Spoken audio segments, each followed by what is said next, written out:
I'm Chris Jakimick, and I live in Las Vegas, Nevada. Throughout my military career, I spent the bulk of my career out in Las Vegas. It was the first job I had as I was protecting some sensitive resources out there at Nellis. I would deploy to Kuwait early on in my military career with a larger weaponry system to support Operation Southern Watch. And then from 2003 to 2006, I was part of the emerging drone mission for the United States Air Force and Department of Defense. We were fighting the wars in Iraq and Afghanistan from our backyard. You'd be in war for 12 hours of your shift, and then you'd drive home to your apartment here in Nevada. So psychologically, it was very odd. Like, you felt you were in the combat zone every day because you were seeing it on the screens and it was that important. But I don't know what it did to the human psyche at the time.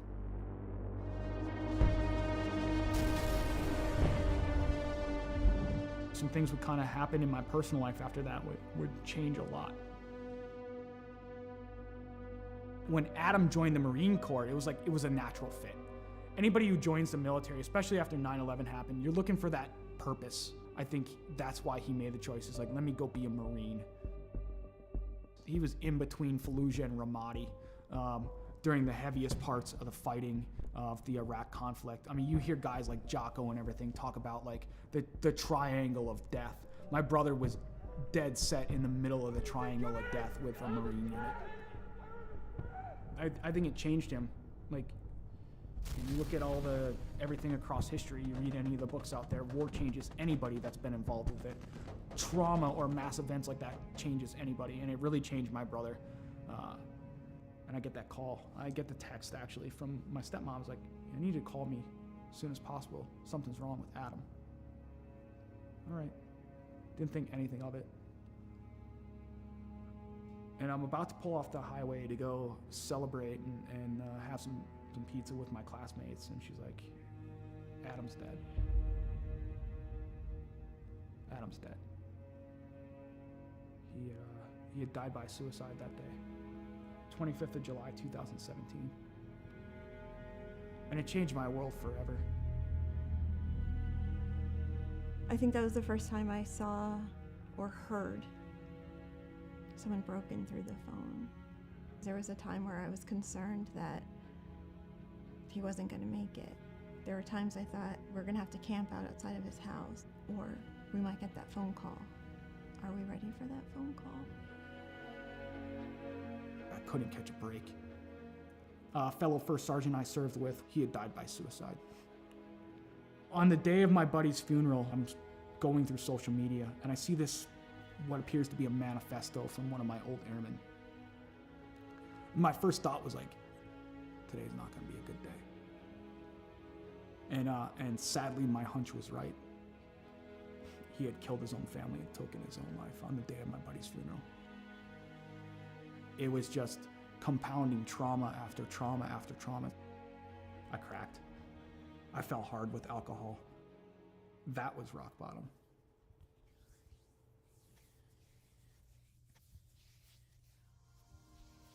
I first heard about Mission 22 just by like surfing the internet and looking on there and seeing some of the programs that they had available.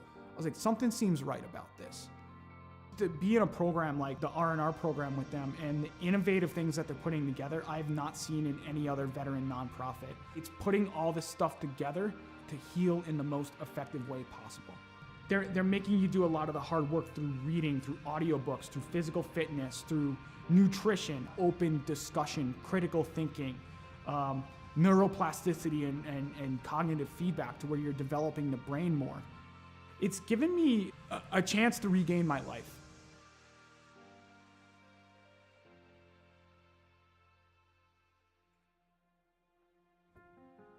Cycling's been a big part of my recovery. Is around the time I retired, a little over a year ago, I set forth, was like, let me set this goal to ride 2,020 miles in 2020 for another veteran nonprofit that supports Gold Star families and those lost either to accident or to suicide.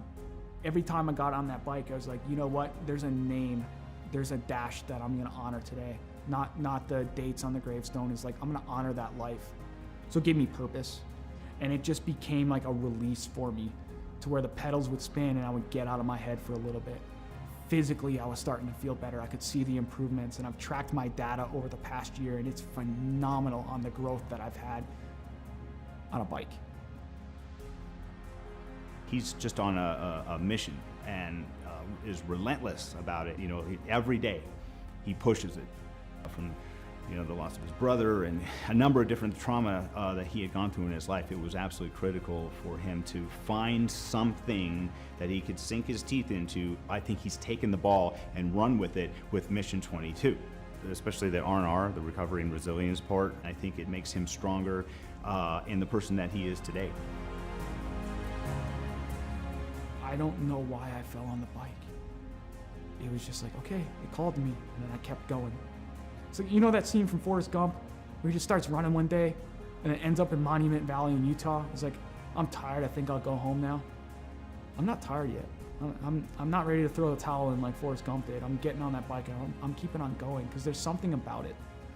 There's something about just getting out in nature, having that breeze in your face and seeing some of the beautiful landscape here in Las Vegas where it takes you away from the stressors and the challenges of the world for a little bit. And you can just appreciate the beauty that is out there and be in the moment.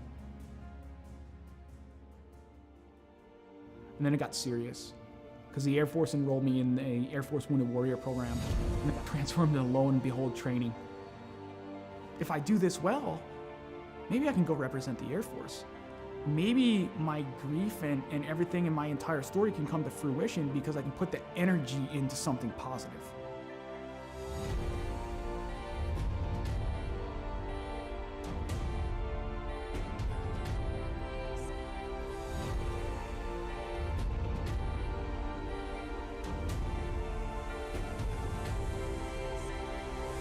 If I made the team, I'd just be overwhelmed with emotion. I suffered a lot of my trauma because of my military service, but at the end, it's like, I gotta be grateful that I'm allowed to compete in this because there are others who didn't make it home or lost the war at home that's what it's about.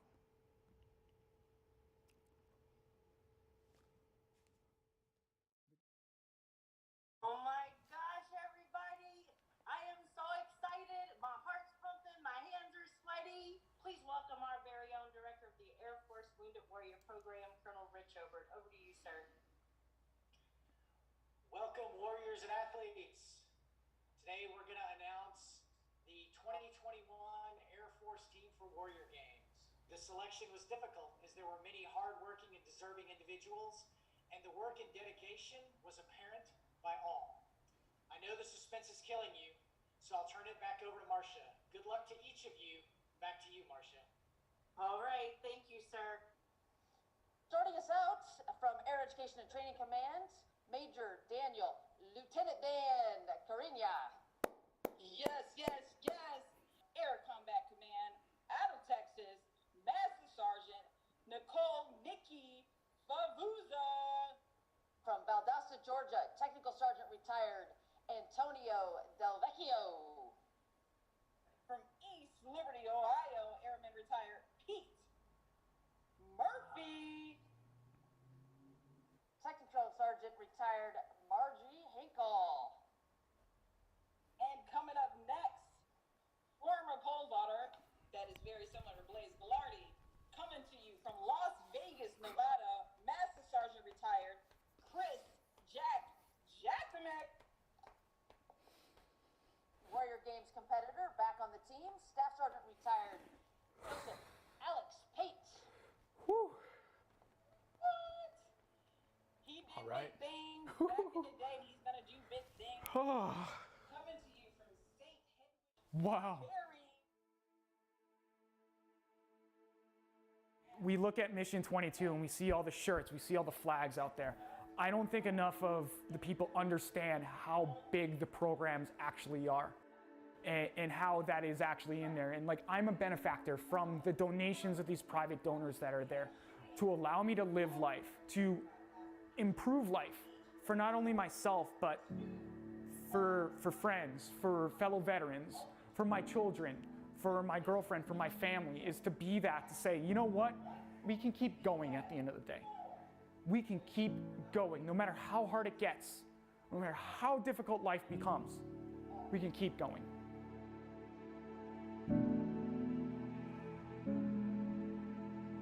We have this this value in the Air Force, this belief, a wingman concept. We're going to take care of each other. We've got each other. And it gives us hope, right? And so if you have been knocked down, I say this a lot, by the baseball bat of life, right? You're on the ground. If you know that someone's got you, it's got your six, no matter what, that's going to help you get back up again. And that's part of Mission 22, I think, for him.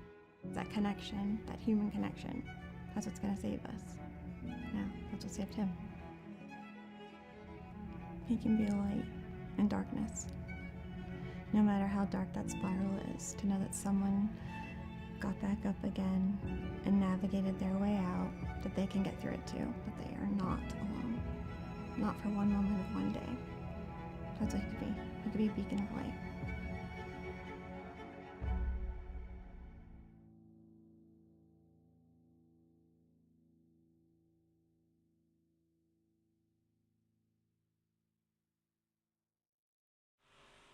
Welcome back, ladies and gentlemen, to Gears Unlimited Friday Night Lights Week 5 at Eldora. We're about to get the show underway. We're going to call the cars off the track. All drivers clear the track. All drivers clear the track, please. As always here at Got Your Six Racing Network, we are racing for awareness of veterans issues.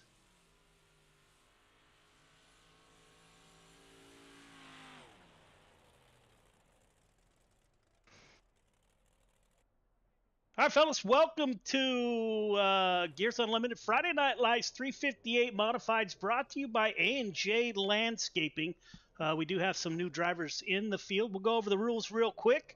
After a podium finish, if you don't show up for the podium photo or the interview in Discord, you will get an EOL next week.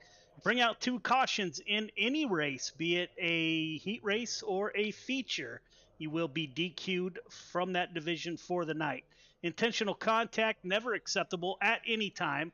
Doesn't matter if it's before the flag, after the flag. If you're on the track, on the broadcast, intentional contact will get you at least a 1-week suspension. We do have a protest process. We do live admin. Elite Race Control is with us, and they do live admin. However, we do miss things from time to time. So I need you to message me in Discord if you think you were done wrong. We will look at that incident throughout the week and give penalties where penalties are warranted. No wall riding, especially here at Eldora. We're going to pay particular attention to wall riding. Don't do it. Blinking. First time your car blinks, you'll get a warning. Second time, you'll get an EOL. Third time, you will be asked to park it for the night. Call-outs on Discord, race chat, anywhere that we find out a call-out, you are looking at a suspension. All we ask is if you get in an incident and you're heated, please cool down before you contact another driver of Friday Night Lights or the crew that puts on the show. That will be also a suspension. Incidents count against your overall points. Keep that in mind. However many incident points you get, that is subtracted from your overall total for the night. Once a caution comes out, the field is frozen. We've had incidents in the past where people stayed full throttle and ruined their own cars and other people's cars. Once the caution comes out, we're going to ask you to get off the throttle and slowly slow down. But just remember the field is frozen. That's all we got. Any questions, comments, or concerns? Now would be the time.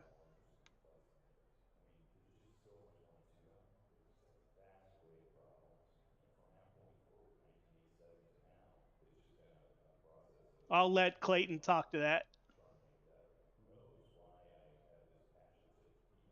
I missed it, Joe. I apologize. What did he ask?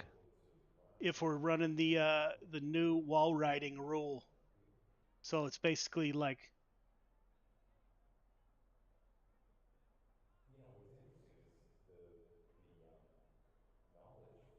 You have to run the high side here at Eldora. I get it if you're going to run it.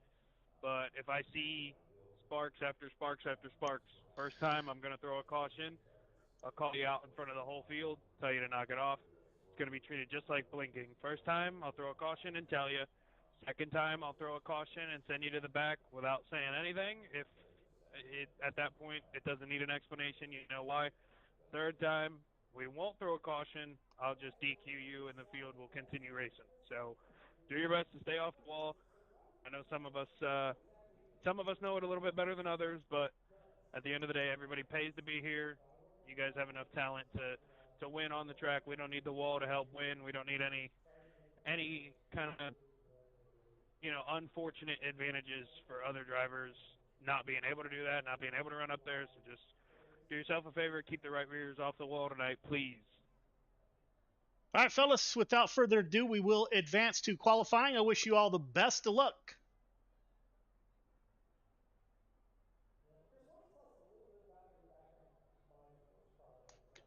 All right, ladies and gentlemen, we are getting ready for the Tight Lines Apparel Quick Time Award, which is $10 per week for the entire season. That goes to a driver's account. They are paid in week 13.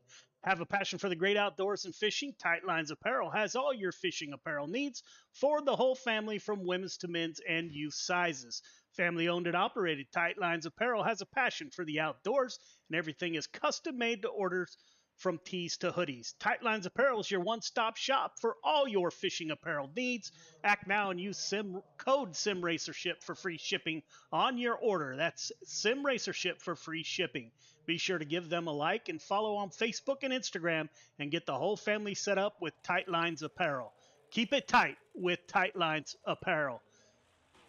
The 40 car of James Ingram, the driver out of Georgia, out on track, as is Rick Gibson, brand new to Gears Unlimited Friday Night Lights in the 38 ride. Brandon Templeton at the top of the board. Joseph Grandy in the 518 out on track.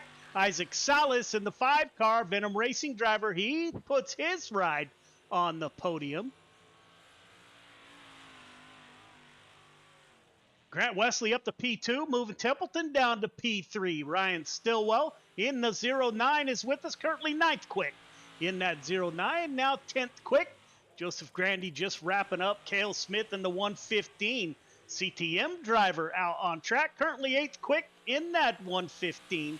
Isaac Salas still at the top of the board in the 5 car with a 16.556 for the 5 car. Rick Gibson in the 38, 6th quick, 16.753. Gavin Chatham back with us in the 24. Chatham is currently 7th quick in the 24 machine. We do have an absolute packed field tonight. Reed Sanders is with us in the 4 machine, 24th quick for the 4, 17.007 for the 4 car. We do have a couple cars waiting to come back out or come on the track. 27 Jake Henry wraps up 17.076. Samuel Bachman in the 7 machine, just wrapping up 12th quick for Samuel Bachman. Carter, CTM driver, 2nd quick for Michael Carter, 16.6. 5.8. Just saw Jordan LaFawn, driver out of Indiana. He's up the 2nd quick in the 11 machine. 16.591 for the 11 machine. Puts him 2nd quick. Billy Roberts in the 99 wrapping up 9th quick. Chatham 10th quick. We do have an absolute full field. We have some cars that will be going home tonight. So we're getting ready to get underway here at Eldora in the 358 modifieds. Isaac Salas with the 16.556 will win the Tight Lines Apparel Quick Time Award. We're getting ready to get Heat 1 underway.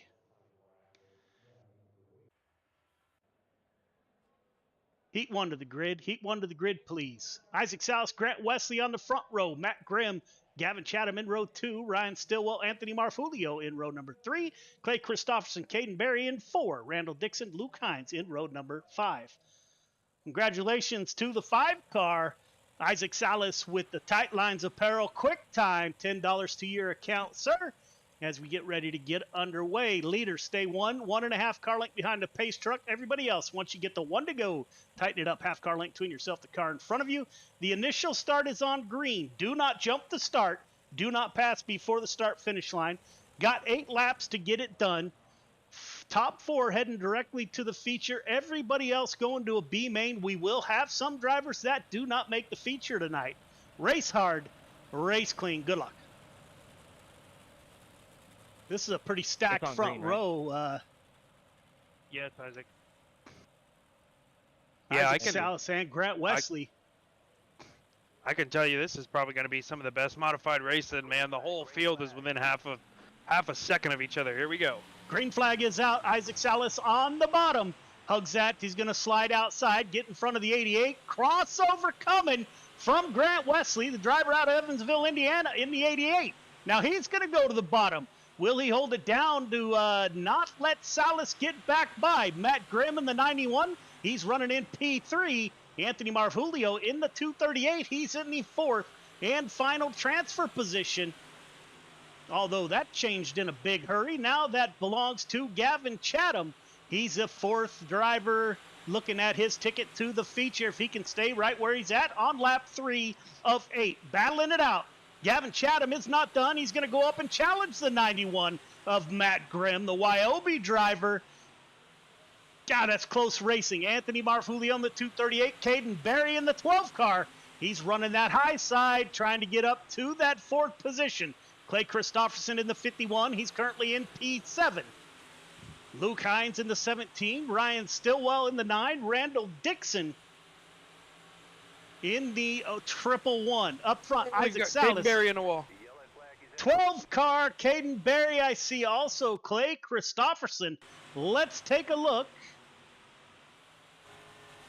Caden Berry comes off the wall. He makes contact with the back of the 238 there.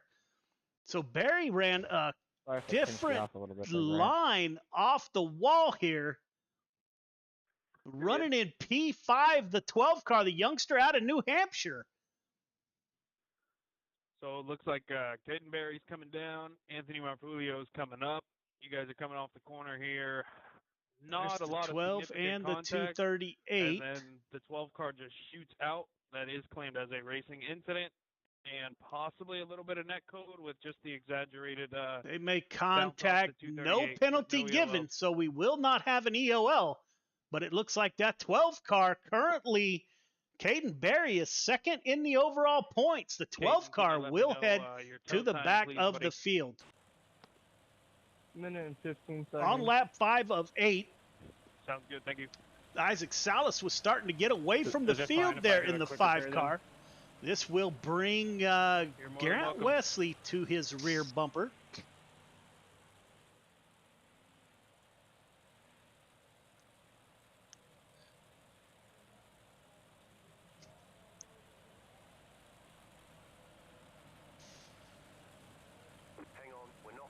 Time, please, Caden.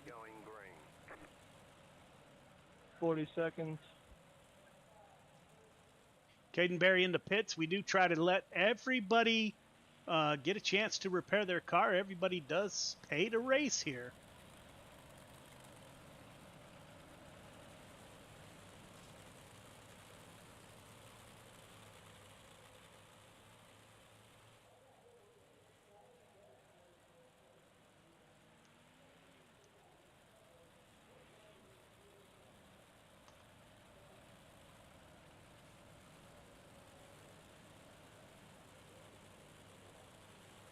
Will be Isaac Salas, Grant Wesley, Gavin Chatham, Matt Grimm are your current top 4 on lap 4 or 5 of 8. Don't worry about pit speed, Caden. Just catch up. One more Anthony time around, guys, then Marvulio we're is the going green. first car on the outside looking in that 238 machine.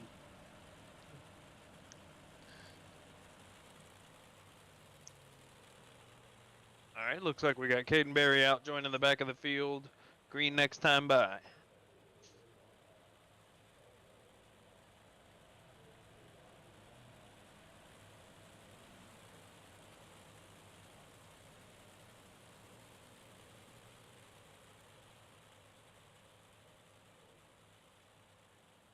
Race truck will exit this time by. We will get back underway.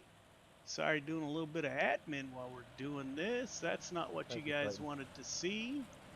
Move that out of the way. Yes, sir, Jordan. 5 car of Isaac Salas on the front row. 88 car. don't Isaac know Salas if I can. is a driver out of North Dakota on the front row. He's got Indiana driver Grant Wesley behind him. We're going lap 6 of 8. 3 laps to go. Isaac Salas stays on the high side. Grant Wesley, we got a battle for that 4th and final transfer position. Matt Grimm tucks in behind Gavin Chatham. Now he's going to go underneath. A little bit of a crossover move here. We're 3 wide in the back. Caden Berry on the bottom. 17 car of Luke Hines in the middle. Up front, Isaac Salas getting it done. Grant Wesley in P2. 2 laps to go. Chatham still battling it out with Grimm. 91 car in the 4th and final transfer position with 1 lap to go. Can the 238 of Marfulio punch his ticket to the feature? He's looking underneath. Can't get it done there. Isaac Salas with 2 more corners to navigate. Chatham goes way high. Salas to the line. Isaac Salas, Wesley, Chatham, and Grimm will be your 4 transfer drivers to the feature.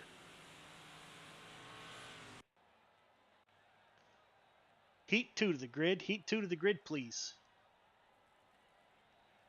Jordan LaFawn, Brandon Templeton on the front row. Rick Gibson, Cale Smith in row number 2.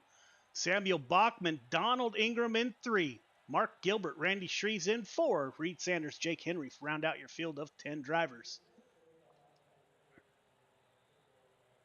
All right, drivers, welcome to heat number 2. Leader, 1.5 car length behind the pace truck, please. Everybody else, once you get the 1 to go, tighten it up. Half car length between yourself and the car in front of you. Initial start is on green.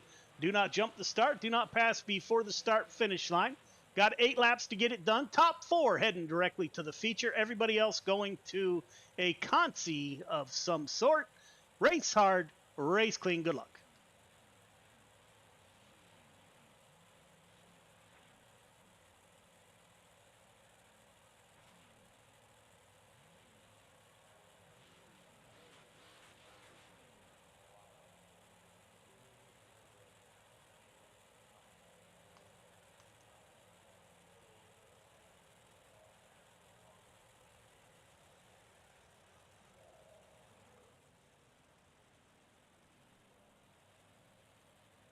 So Jordan LaFawn, driver out of Indiana, he'll start on the pole. My teammate Brandon Templeton in that 31 ride, the dirt track bank number 31 on the outside from Corning, Iowa.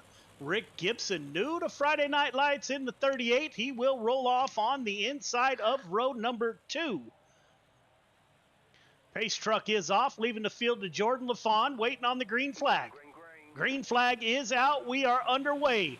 Jordan LaFawn, Brandon Templeton, side by side at the line. Will LaFawn be able to slide up in front of the 31, or will he try? He does not go all the way to the wall, leaving room for the 31 car. Cale Smith battling it out with Rick Gibson. The 2 make contact at the exit of turn 4. Donald Ingram, the first car on the outside looking in, driver out of Georgia, working the high side, trying to get around the 38. And he will do so. Put the 10 car in the 4th and final transfer position. Samuel Bachman in the 007 digging on the bottom. He's underneath the 56 of Randy Shreves. Putting on a show. Rick Gibson battling back now. Rick Gibson, the first car on the outside looking in that 38. Brandon Templeton taking a peek. Go on board with the 31 as he looks at the 11 car.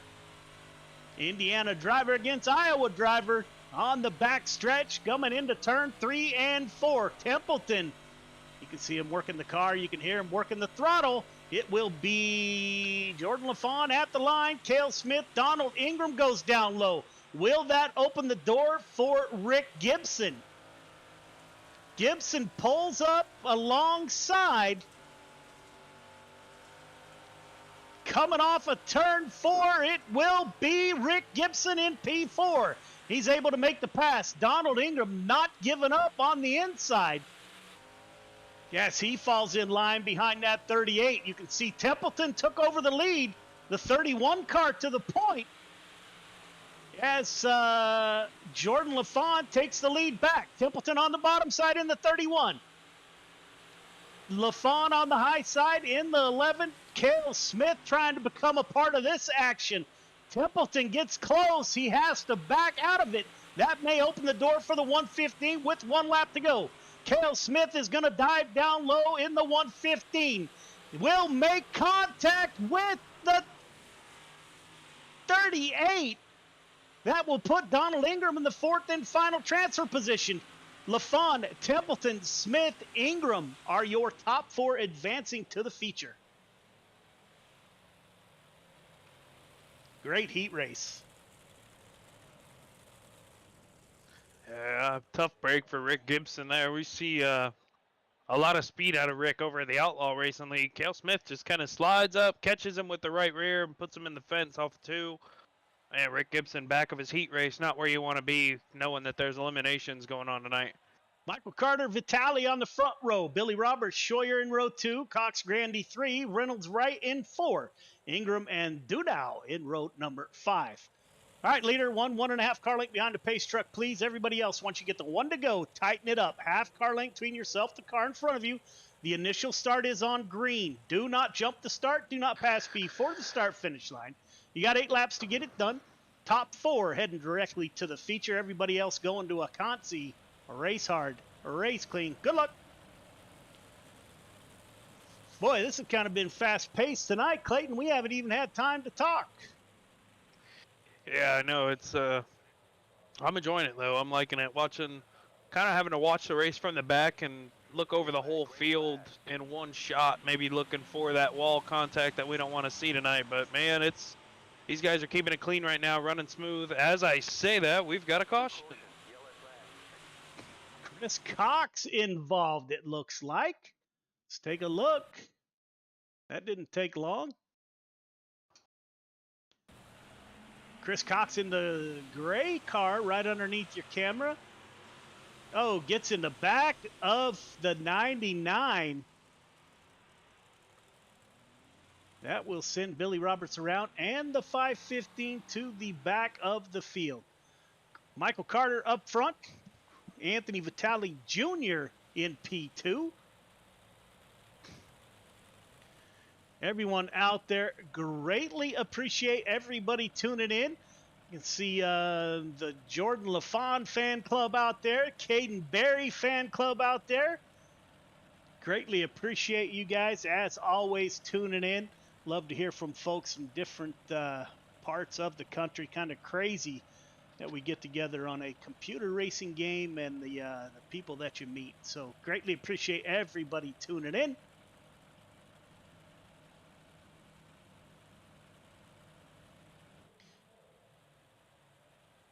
We are going to go on green. We will restack the field and give it a try again since we did not complete a lap.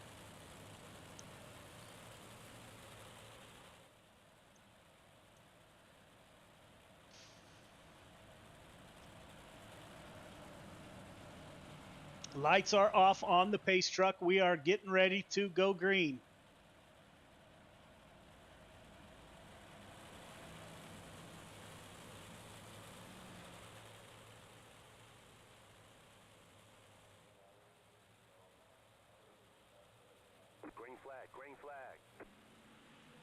Green flag is out. We are back underway. Michael Carter will dive down low and slide up in front of the 21.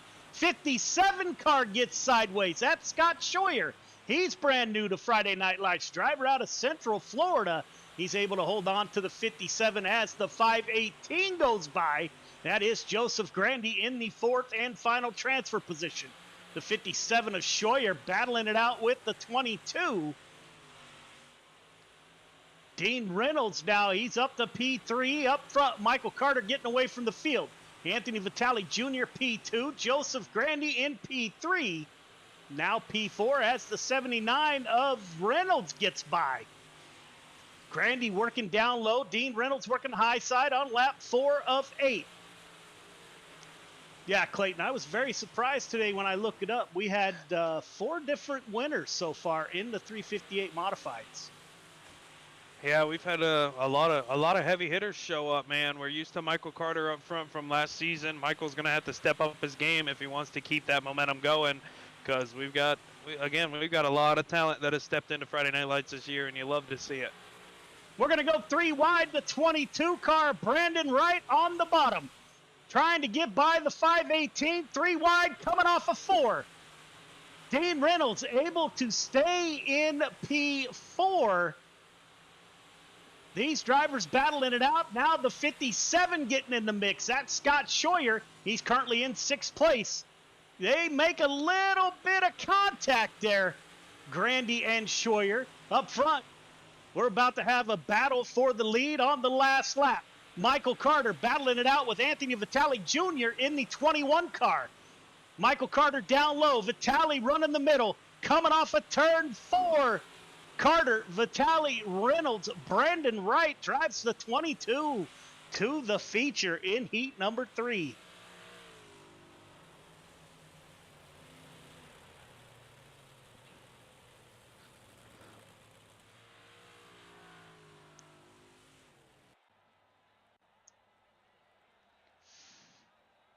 C-Main to the grid. C-Main to the grid, please.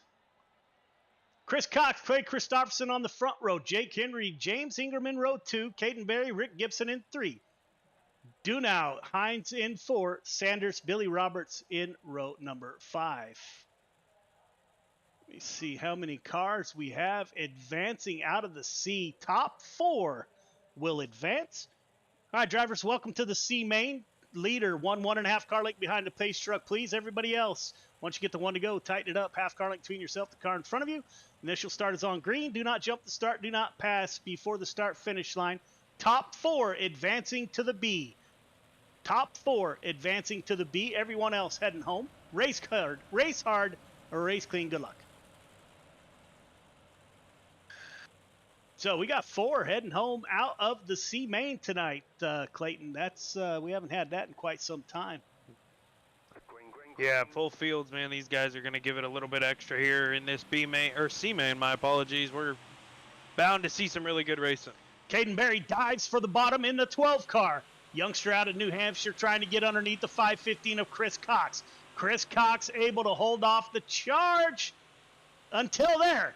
Caden Berry to the lead in the 12 car. 40 car looked like he almost got around. Rick Gibson in the 38 car is in the 4th and final transfer position. These top 4 are going to try to make the feature from the C-Main. We had an incident come out. Let's take a look. Tonight's replay brought to you by the Dirt Track Bank. 40 car gets a little bit sideways there. We're watching the 17 car of Luke Hines. Just cuts down into the 4. Not sure.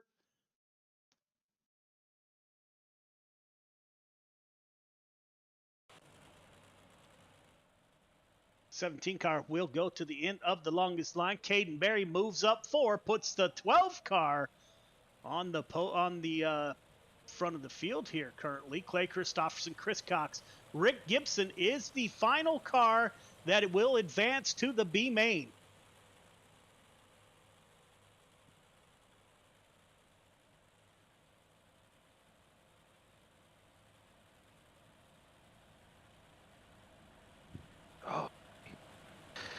Oh.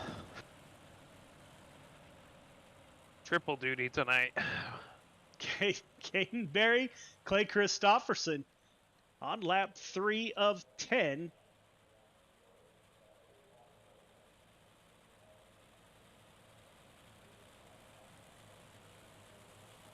Hang on, we're not going green, not going green.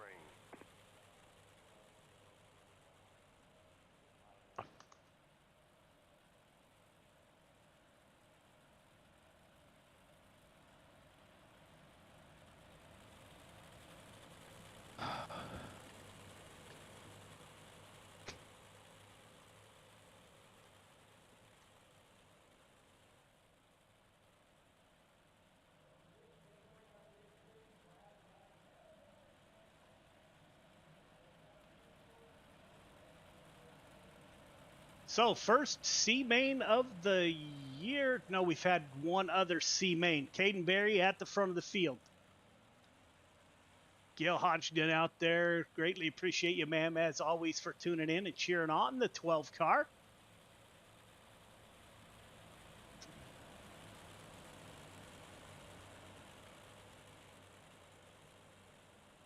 Yeah, one person that liked to see that caution flag was that 40 car. James Ingram got dead sideways on corner exit, and then just ahead of him, the wreck. He gets the re-rack, catch the back of the field. We'll see what he can do. Caden Berry at the front of the field. Now Chris Cox is going to dive down low. I thought we had a slide job coming. No room for the 515 to slide up. Chris Cox working the bottom. Here it comes. Boy, just not enough room. Cars on the top side. Clay Christopherson getting a great run, but nowhere to go. The 515 not getting as good of a run off of the corner exit as those behind him. Now he moves up. The 515 is going to run the middle. He's up to P2. Rick Gibson in the 38 car, currently in the fourth and final transfer position. Reed Sanders in the 4. He's in the first position on the outside, looking in at a start in the feature in week 5.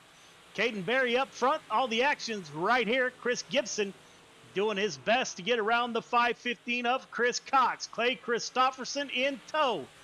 These 4 drivers currently in transfer positions from the C main. Rick Gibson into the wall. That is twice tonight that the 38 car, for some reason, gets up into the outside wall. Those are the 2 cars.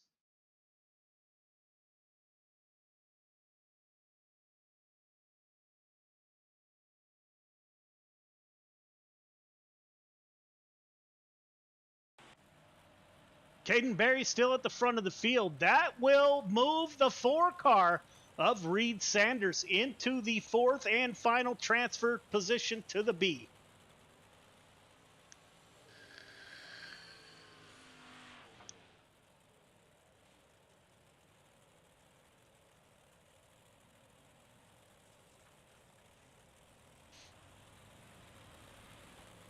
On lap 6 of 10, we will have the B main right after this.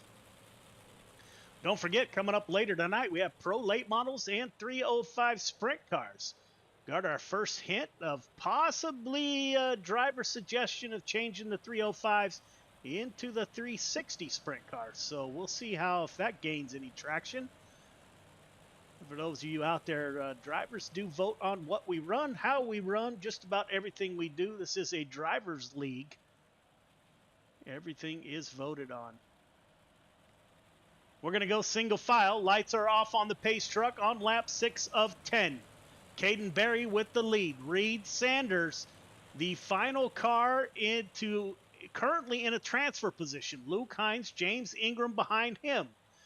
Caden Berry will restart the field. He is off in the 12 car. Good restart by Berry. Chris Cox, Clay Christopherson. Reed Sanders running the middle in the 4. Looks like your top 4 is going to break away from the field a little bit. Caden Berry in the 12 car. He's running the high side. Chris Cox right behind him. Berry, Cox, Christopherson, Sanders. Let's go on board with... Oh, we've got another wreck in the back. Back out. Looks like the 32 collects the front stretch wall and goes up and over. Yes, he does.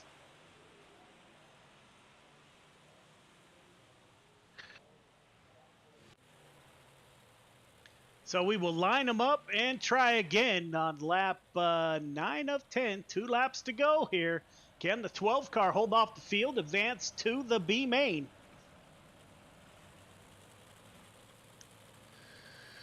Yeah, one person on the outside that, specifically me, I'm not used to seeing on the outside looking in is that 38 of Rick Gibson.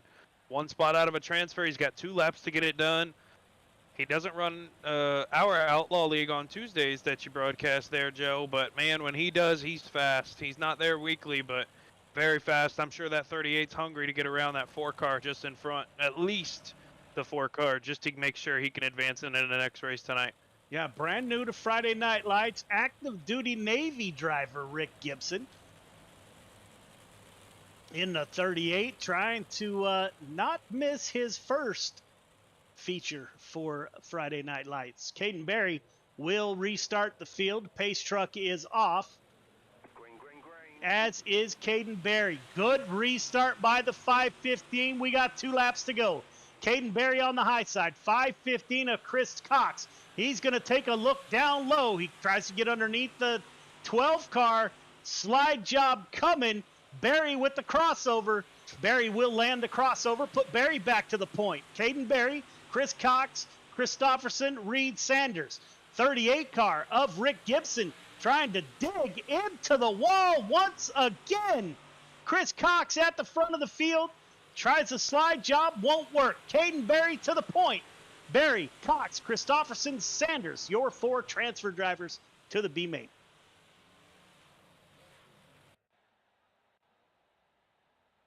B main to the grid. B main to the grid, please.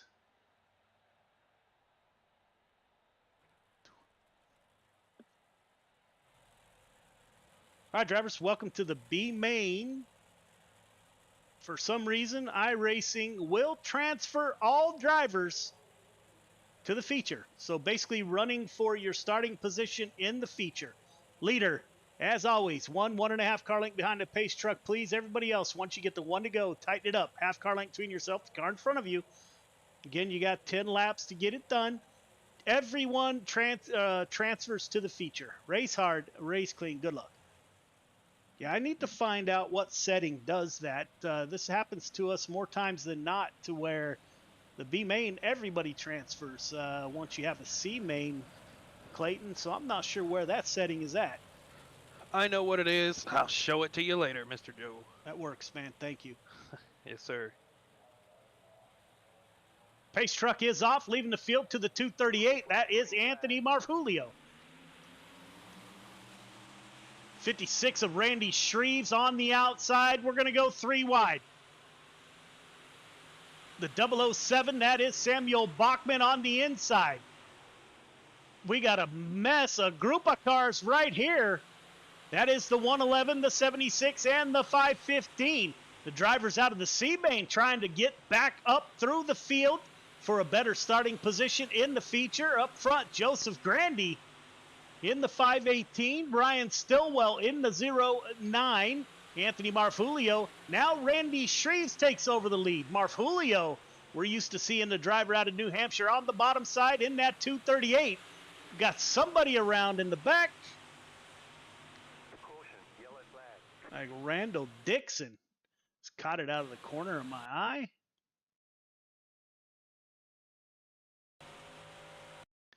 Running back there with Clay Christopherson. You can see the track getting super slick. 111, Reed Sanders coming into the picture in that 4 machine.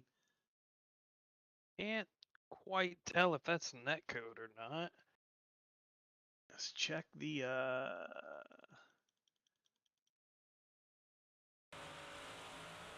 maybe the left or right rear, left rear.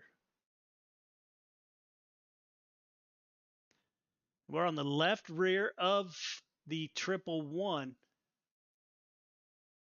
Yeah, I can't tell if there's contact either, and I was as close as you can get.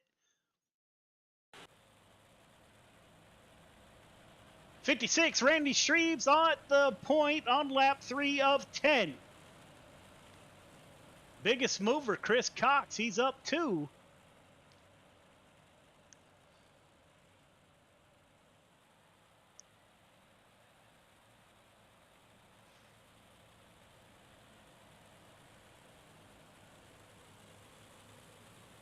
Man, you watch it from Reed Sanders' point of view, and he's holding a smooth line, and the 111 comes down into the 4.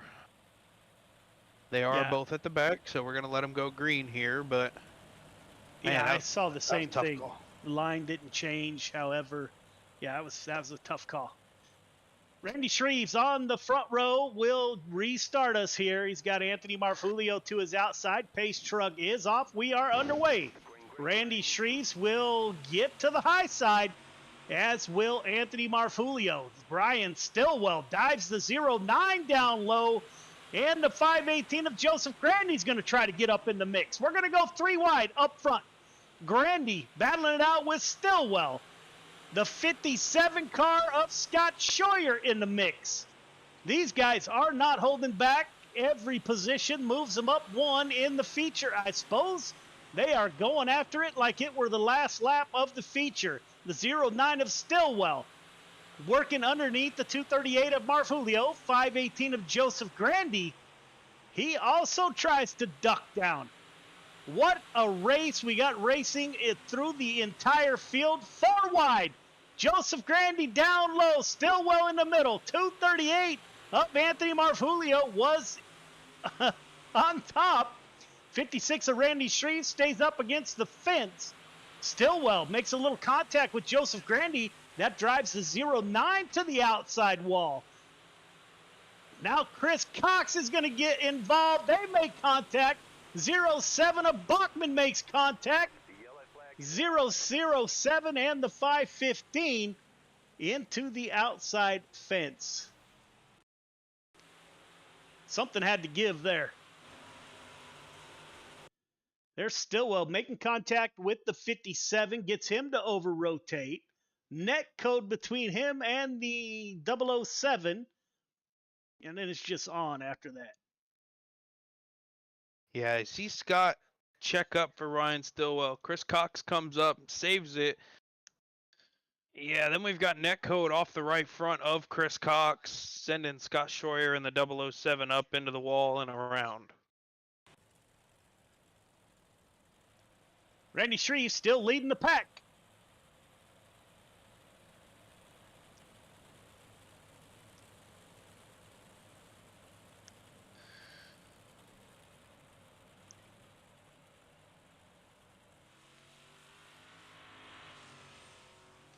Looks like tonight's races may run a little long. It's already 39 after the hour. We have not gotten to the feature. Randy Shreves, Marfulio, Grandy, Stillwell, Christofferson, your top five. Chris Cox, Samuel Bachman in the pits.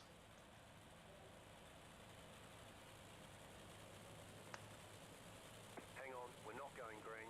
Not going green. Communicating with the drivers on pit road to figure out how long to get everybody back into the race if we can without taking up too much time.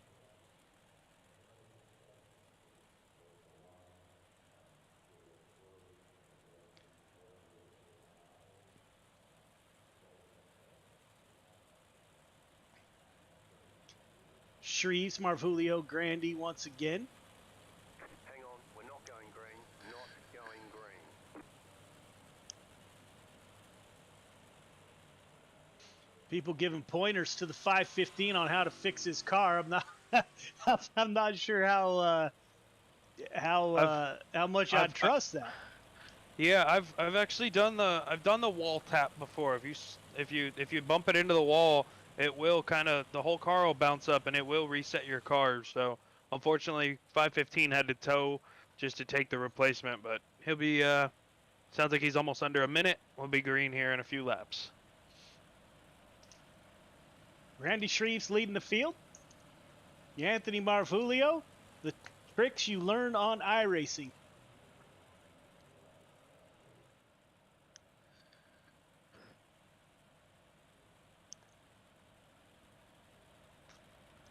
We will go green next time by.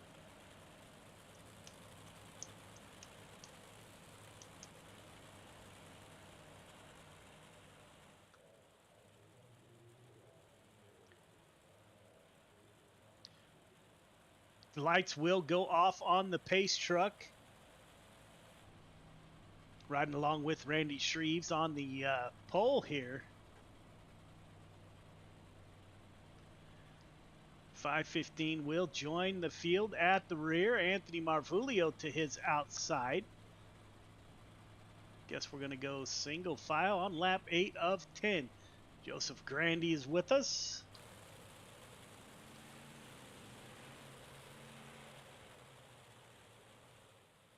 Pace truck will exit this time by. Pace truck is off, leaving the field to Randy Shreves. Off we go on lap 9 of 10. 2 to go. Randy Shreves, Marv Julio, Joseph Grandy, Ryan Stillwell, Clay Christopherson, Reed Sanders in the mix in the 4 machine. Anthony Marfulio sends it down low. Thought about a slide job, held off. 1 lap to go. Randy Shreves was at the point. Now here comes the 238 of Marfulio with the slide job. Put the 238 on the point. Randy Shreves is going to battle back on the bottom. Coming off a turn 4. Marfulio will be pushed by Grandy. Shreves, Stillwell, Christopherson, your top 5. 3 minutes of warm-up. Ladies and gentlemen, we will be right back.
Welcome back, ladies and gentlemen. We're back just in time. We're getting ready to go to feature.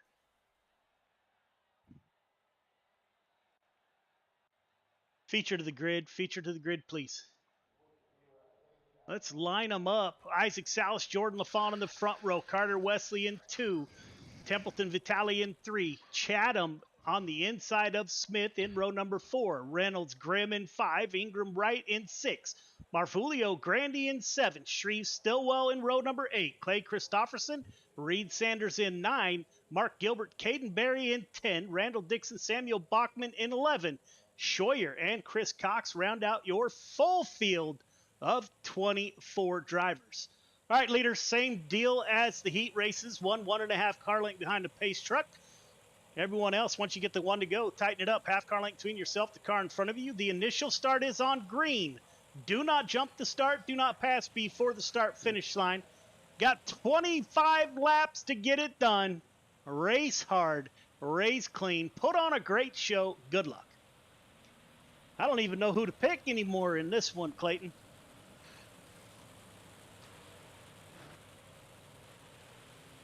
Michael Carter on his outside. Or Jordan LaFond, my apologies.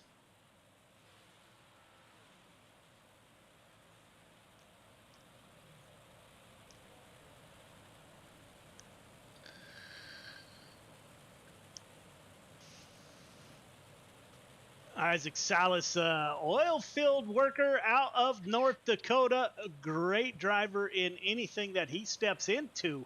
Venom Racing driver with Jordan LaFond to his outside in the 11 machine. Tough second row with Michael Carter and Grant Wesley. This field is just stacked, Clayton. Pace truck is off. Tough to pick for sure. Green flag is out. We are underway. 25 laps to settle the feature. One ticket will be punched to the $500 Week 13 Dash for Cash. Isaac Salas will take the lead. Jordan LaFond makes a little bit of contact. That will drop the 11 back. He made contact with Michael Carter. The 31 of Brandon Templeton. He's in the middle now. Michael Carter battling back underneath the 31 of Templeton. Isaac Salas breaking away from the field. Jordan LaFond in the 11 car. He falls back to 7th. Oh, the 238 got way loose. Let's take a look. That is Anthony Marvulio coming off of turn number 4. The 238 sliding up. You can see he's got the wheel turned to the left. See if he gets some help here. Yeah, 10 car just turns him. 10 into the back of the 238. Oh, there was some stout cars back there also.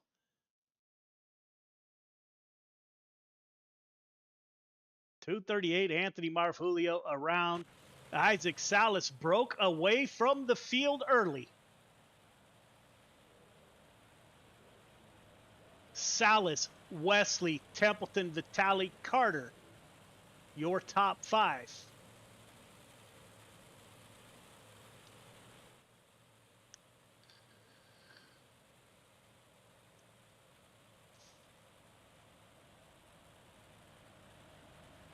So we will go double file for 2 cautions. The third caution, we will be at single file restarts. Looks like we are going to go quite a bit over here. We may not get interviews with the winners after this, so we can get to the pro late model race.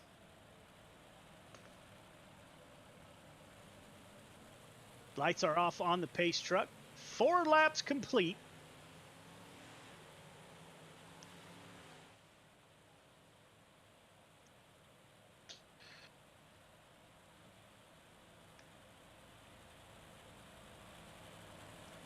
Isaac Salas is approaching turn 4. Restart is on the leader. He's got the 88 car to his outside.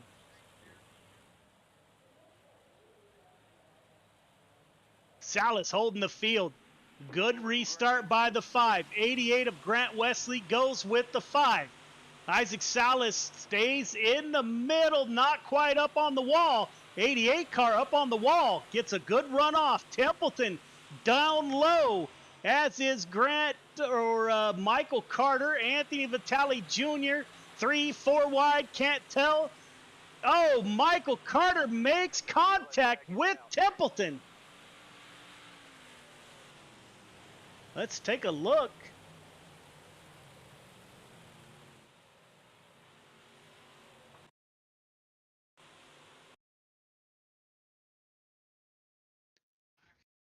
There is the 31 car running that low line. Templeton comes up, doesn't make contact. 15 just gets into the back of Templeton, taking the 31 around. I didn't see what happened behind the 15 car there.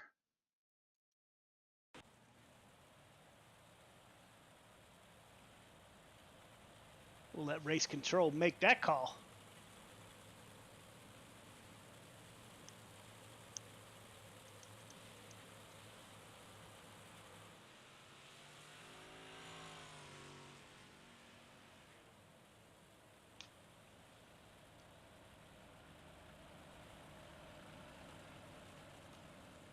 So the 15 will go to the back of the field here. We will line it up and give it a go once again.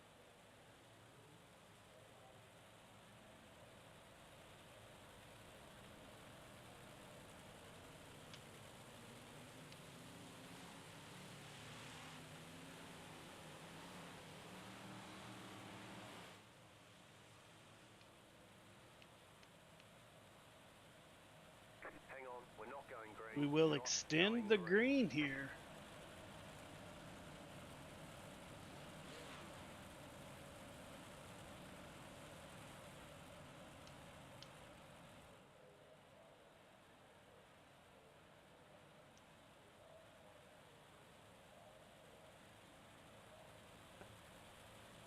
Isaac Sal still at the front of the field with Grant Wesley to his outside. Anthony Vitale Jr. in the 21 car is on the inside of Jordan LaFawn.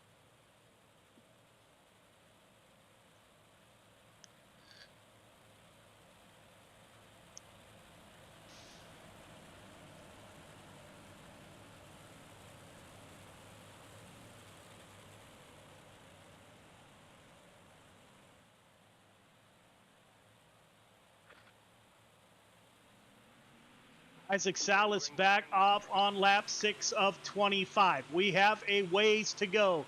This has been quite the race so far. Jordan LaFawn with the 21 car of Anthony Vitale Jr. on his inside. LaFawn will prevail on the high side. Cale Smith now trying to get underneath the 21 of Anthony Vitale Jr. The 79 of Dean Reynolds in the mix. We saw the 22. He made contact with Reynolds. Tight racing. Gavin Chatham, Dean Reynolds, Matt Graham in the 91. As the caution comes back out once again. Mark Gilbert involved.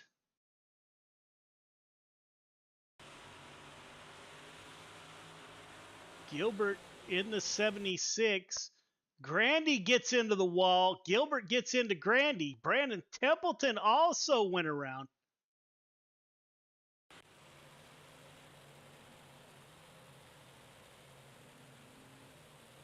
So, Isaac Salas still at the front of the field.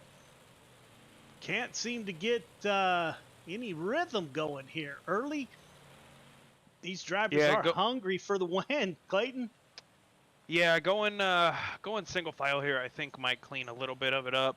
Let these guys get strung out a little bit, get away from each other. It's very tight here at Eldora. Track is almost completely slicked off. So, I mean, anything more than 2 wide, you're asking for a caution. So I think these guys all strung out like this will be okay. Going green this time. Green this time by.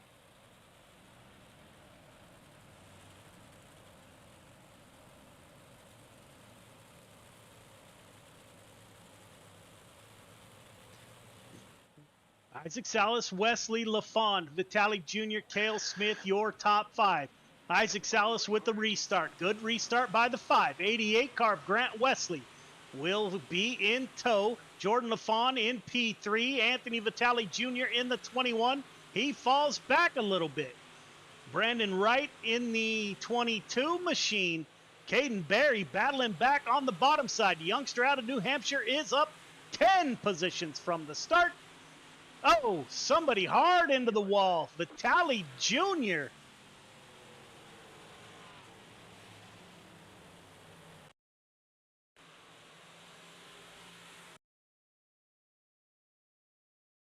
The 115, Cale Smith slides up into the 21. He's able to save it. Then gets into the outside wall, and over he goes.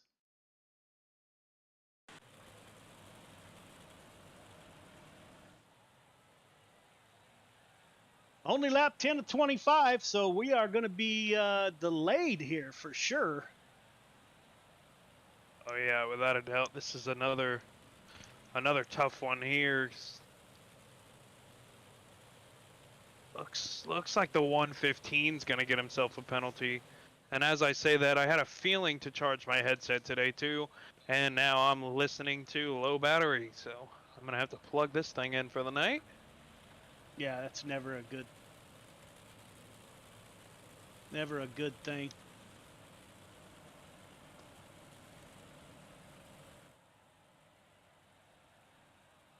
Here we go.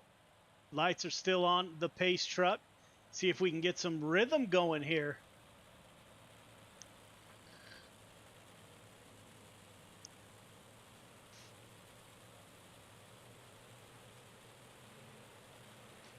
Boys on the track talking about Isaac Salas working out in the oil fields. Good to see the camaraderie at Gears Unlimited Friday Night Lights for sure. Isaac Salas, Grant Wesley, LaFawn Smith, Chatham, your top 5.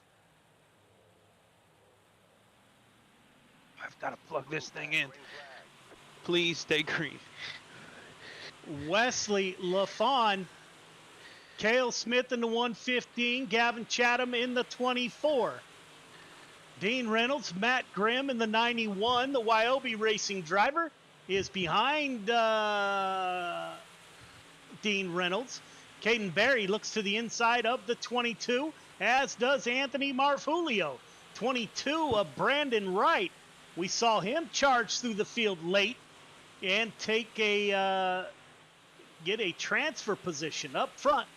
Isaac Salas getting away from Grant Wesley. Jordan LaFawn gets up into the wall. Cale Smith able to stay off of the 11. Cale Smith now goes down low, no room to slide. Gavin Chatham, Matt Grimm in the 91 is up to P6. Biggest mover of the race, the 12 car. Caden Berry up 12 positions from his starting position. Up front, Isaac Salas getting it done. Caution comes back out. Brandon Templeton involved. Take a look here. Looks like the 15 and the 518 made contact. Templeton up against the wall here. The 10 gets sideways. Templeton into the outside wall. I believe that's 2 cautions for the 31 car.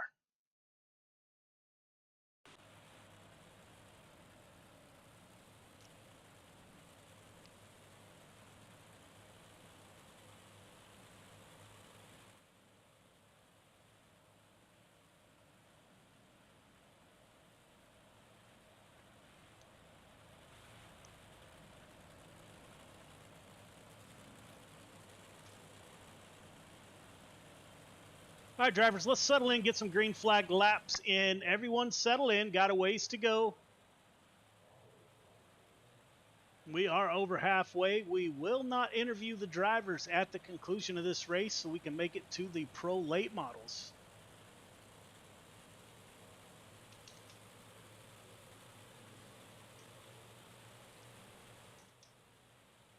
Pace truck will exit this time by. Salas, Wesley, LaFawn, Smith, Chatham, top 5. Grimm, Reynolds, Berry, Wright, Shreves, your top 10. Okay. Whew. On lap 14 of 25. Green, green, green.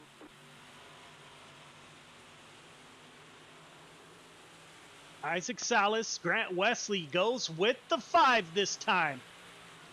Somebody was down low, didn't see who it was. That is Caden Berry, the 12 car, digging on the bottom side, bringing the 22 along with them. And Randy Shreves, we're not used to seeing the 56 down low. Randy Shreves getting that bottom side a ride. Caden Berry now up 13, slides outside the 79 of Dean Reynolds. The 22 dives down low. We got action all over the track tonight. Caden Berry, 3 wide, 12 car in the middle. Berry goes back down low. Isaac Salas up front. Grant Wesley, P2. Jordan LaFawn, Cale Smith in the 115. Gavin Chatham in the 24 in P5. Matt Grimm in P6. Top 6 pulling away from the field. Berry clears the field up 13. Ryan Stillwell in the 09. He's up 7 from his start. Makes a little bit of contact with the 79 of Dean Reynolds.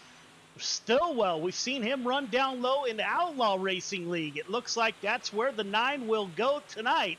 As the 238 of Anthony Marv Julio thought about going down low. Didn't quite throw it in there. The 22 still digging. Brandon Wright in the Icy Machine. Still digging. He started 12th, running 12th. Chris Cox up 11. He's outside the 007 of Samuel Bachman. Up front, you're not missing much up front as things have not changed. Salas, Wesley, LaFawn, Cale Smith in the 115, Matt Grimm in the 91. Gavin Chatham is on 6th place.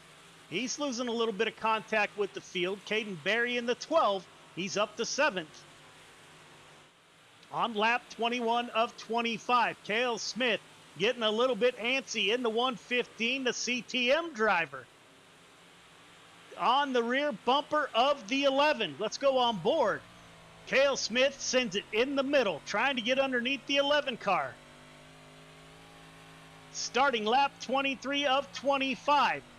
Cale Smith will keep it in the middle. As the caution comes back out.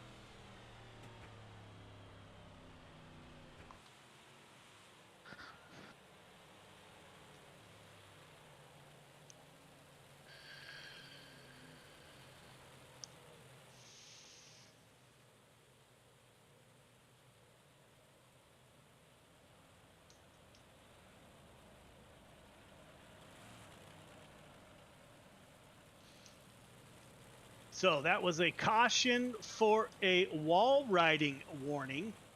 Isaac Salas still at the front of the field.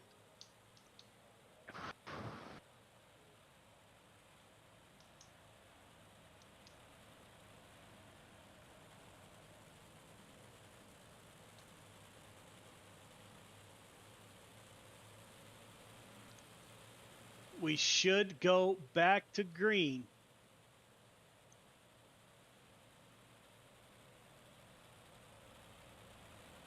All right, drivers, let's keep race chatter to a minimum, please. Thank you.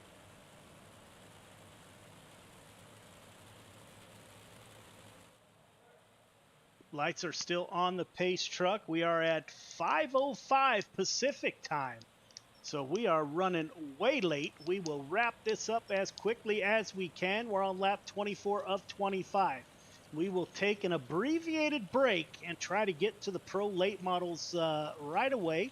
We will not interview the top 3 in this race.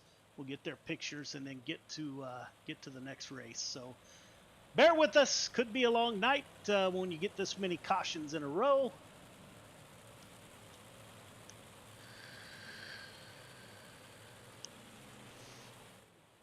We will do our best to get back on time, but as far behind as we are, I don't think that is going to happen.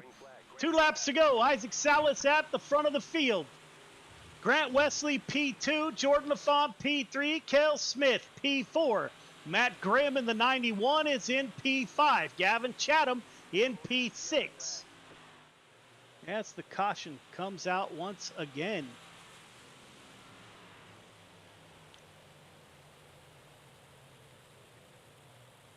We will go green-white checkers here.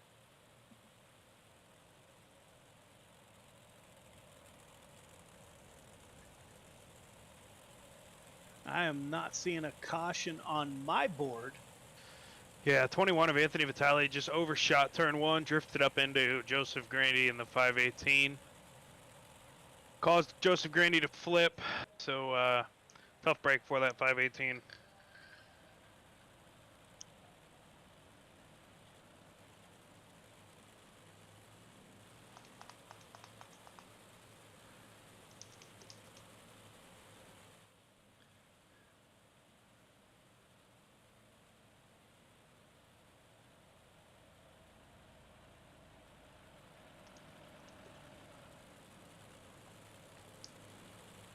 Isaac Salas still at the front of the field.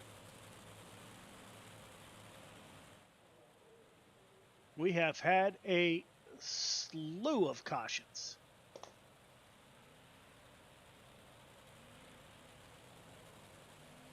Typically, Eldora is not full of cautions, but tonight we have been bitten by the caution bug. Yeah, that's. Oh, excuse me. That's for sure. I think it's just the slick track, you know. Like I said, if you're anything more than too wide, man, it's treacherous tonight. These cars, a lot of power. These things slide a lot. They're very heavy. So, yeah, it's definitely it's good racing, but at the same time, you know, good racing sometimes is a little too good, and you got to throw cautions for it. But green, white, checkered coming. Isaac Salas at the line in the 5-car. Wesley LaFawn. Cale Smith in the 115. He's on the high side. Matt Grimm in P5. Caden Berry digging on the bottom side in the 12-car. He is currently up 14 positions from his start. 1 to go. Isaac Salas with the lead. Grant Wesley P2. Will Wesley have anything for the 5-car? He's going to give it a go. Wesley to the bottom. Crossover coming from Salas off of turn 4. Salas, Wesley, LaFawn, your top 3. Top 3 start finish line, please. Top 3 start finish line.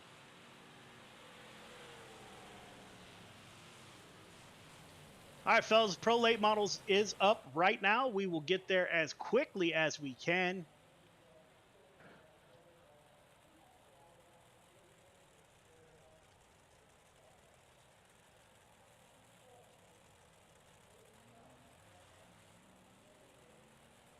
As we're getting set up here for the podium. 5-car going to take a victory lap and get to the top podium on pit road. 88 car, can you move up just a little bit, please? Right there. Jordan, you're good right there, sir. Waiting on the 5-car to get to the podium. We'll get this. Isaac, move up, please. Keep going, keep going, keep going, keep going, keep going, keep going, keep going, keep going, keep going. You're good, sir. All right, fellas, Pro Late Models up.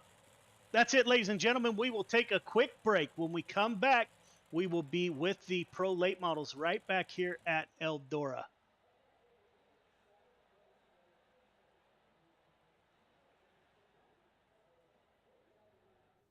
History repeats itself. History is always happening over and over again. So one of the ways to stop a theme, one of the ways to stop something from reoccurring is to first of all admit it.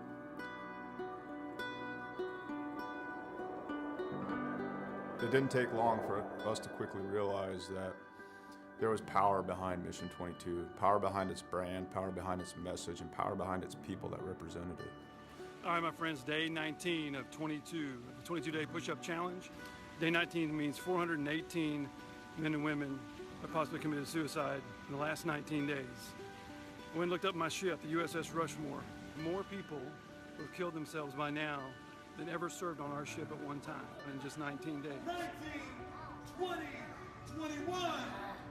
One more. Y'all ready for the last one? Mission 22 has become a decentralized nationwide effort to show love, to raise money, to be available for other warriors, to be able to be a point of contact, to let the warriors know, but also for warriors to let other warriors know that there is a community. You're not alone. This isn't happening in silence. You're not forgotten.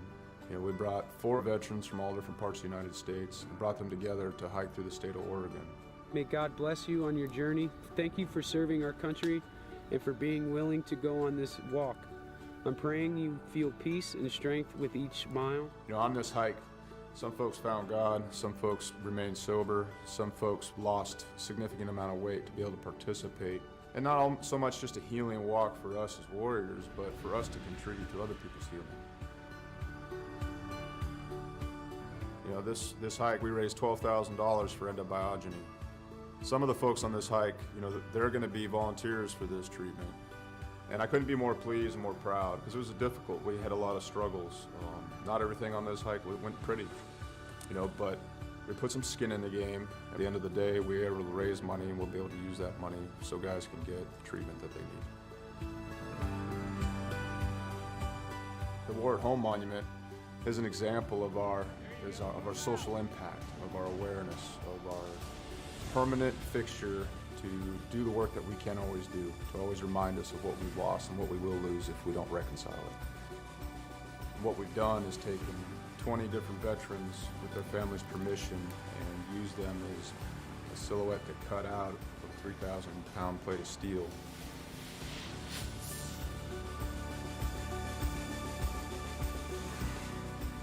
These warriors are placed in a V, and this is to show the size of the problem. This is to show the empty space they leave behind. And it's also to be a constant reminder of what happens when we don't listen to the stories of the warriors that fought in our name.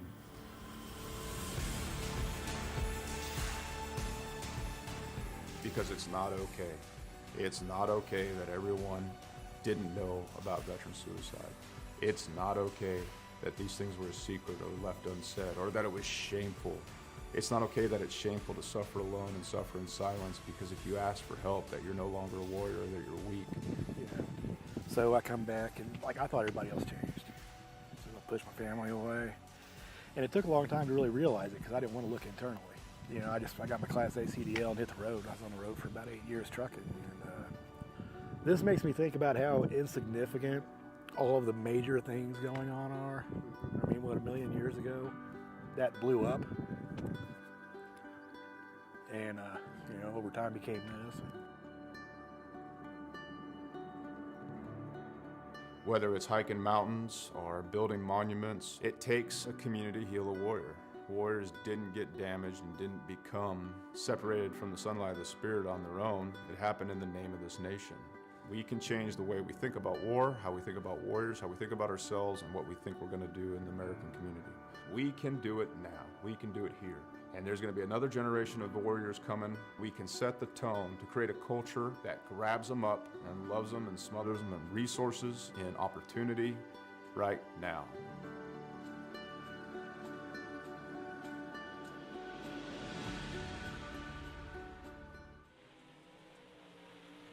Welcome back, ladies and gentlemen. As promised, we did make it back. We're going to hurry along as best we can here. We're going to expedite cautions. This race, we will not wait for people to get quick repairs. We're just going to get back on track. All right, drivers, welcome to the Pro Late Model Division, brought to you by Sanders Racing. If you're out on track, stay out on track. You guys know the rules by now. We're going to give it here about another 2 minutes, and we will advance to qualifying. You guys know the rules. If not, we'll explain them to you as we go along.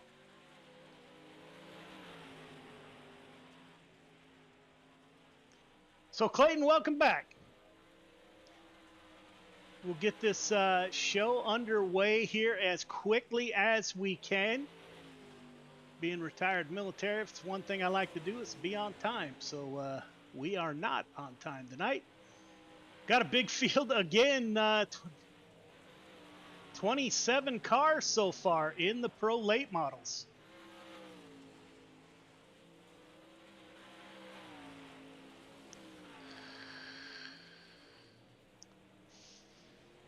Our quick time sponsor for this race are the CTM drivers.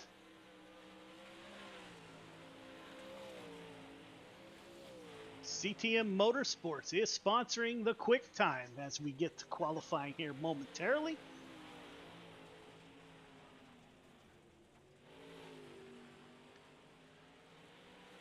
All right, anybody know of anybody else trying to get in? We're getting ready to advance.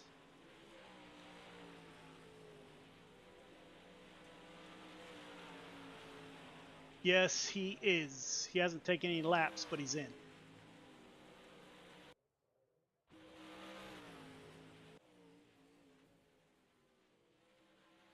Trying to get everybody into the field so we can get moved along here.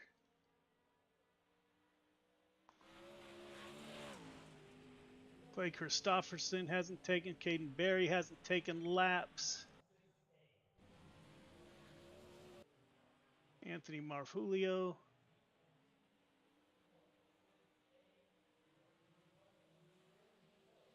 Cale Smith, top of the board in the 115. Sorry, ladies and gentlemen, trying to get all of our stuff together here. Cale Smith with a 15.591. All right, drivers, we are going to advance.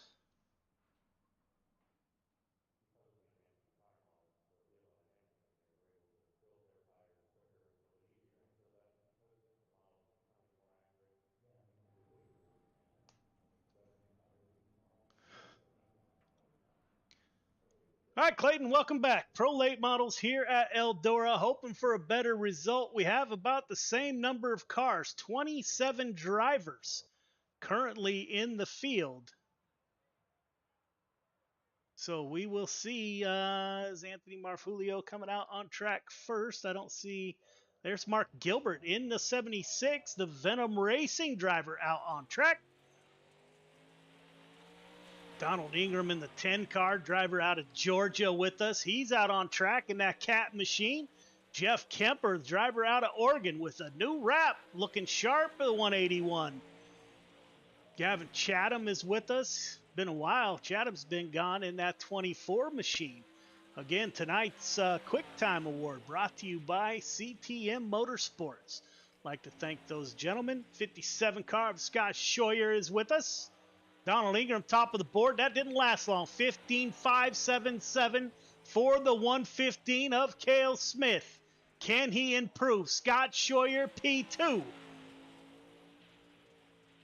Joseph Grandy in the 518, 7th quick, 15.704, his best lap. Dean Reynolds in the 79, 10th quick, 15.809. Randy Shreves in the 56 is out on track.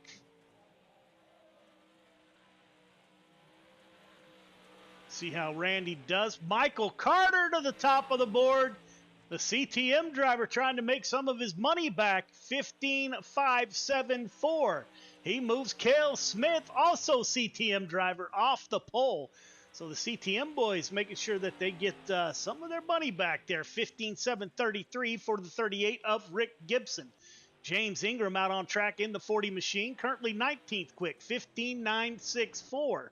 Samuel Bachman in the 007. Looks like he shut it down. 16.012. Caden Berry out on track in the 12 car, as is Jordan LaFawn in the 11. Brandon Wright in the 22 out on track. Gets up against that outside wall. Berry 16.063, 22nd quick his first lap. See if that driver can improve. 22 car into the wall. Jordan LaFawn, 11 car is 11th quick, 15.720 on his first lap. Coming off of turn 4, can the 11 move up? 7th quick, 15.668. Anthony Vitale Jr. out on track in the 21, coming for his first time lap.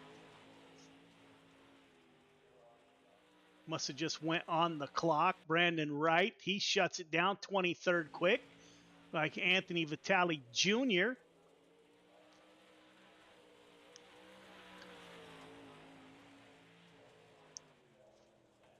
(15.687), 9th quick. Heat 1 to the grid. Heat 1 to the grid, please. Michael Carter, Randy Shreves on the front row. Jordan LaFawn, Chris Cox in row 2. Rick Gibson, Jason Hines in row number 3. Clay Christopherson, Chase Dunnow in row number 4. Caden Berry rounds out your field of 9 drivers. All right, drivers, welcome to heat number 1. Leader, you know the drill. 1.5 car length behind the pace truck. Everybody else, once you get 1 to go, tighten it up. Half car length between yourself, the car in front of you. Initial start is on green. Do not jump the start. Do not pass before the start-finish line. Top 4 heading to the feature. Everyone else going to a C and B main.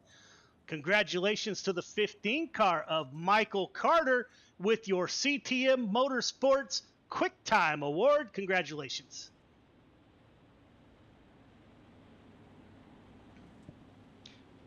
So we're hoping, or at least I'm hoping, Clayton, that we get maybe not so many cautions. Maybe the open wheel cars, the 358 modifieds, they're kind of prone. They don't like contact. Maybe we'll get lucky here. I don't know. What are your thoughts? Guess Clayton is not with us. I know his headset was going out. Michael Carter on the front row. Are you back? I'm back. I apologize. The wife's at work and I had to get little miss a bottle. She started screaming. No worries. I'm sorry. No worries.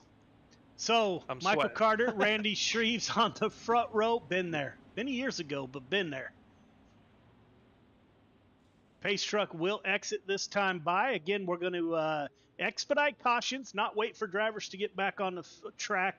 We'll let iRacing take care of that. We'll give Clayton time to do what he needs to do. We'll try to get you guys back on track as Michael Carter goes to the bottom. He will thought about sliding up. Chris Cox, Randy Shreves, a mess.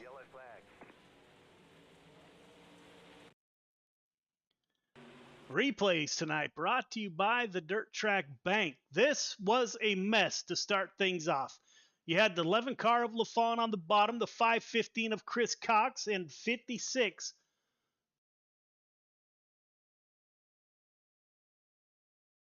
Shreves gets into the 515, and it was on after that. Yeah, Shreves is running the outside. Chris Cox comes up into Randy Shreves, turns the 56 down across the both of them. Chris Cox going to go to the back here.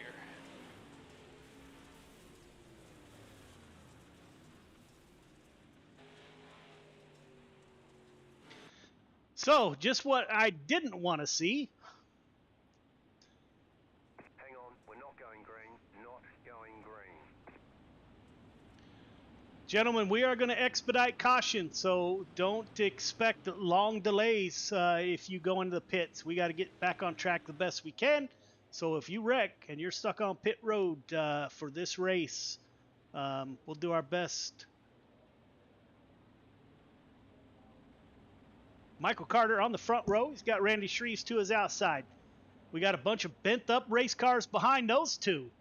Randy Shreves, not too bad.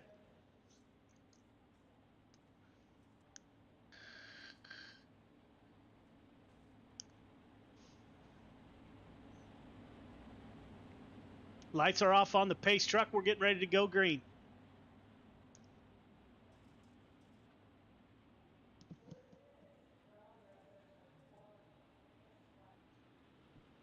Michael Carter, good restart in the 15. He pulls the lead over Randy Shreves in the 56.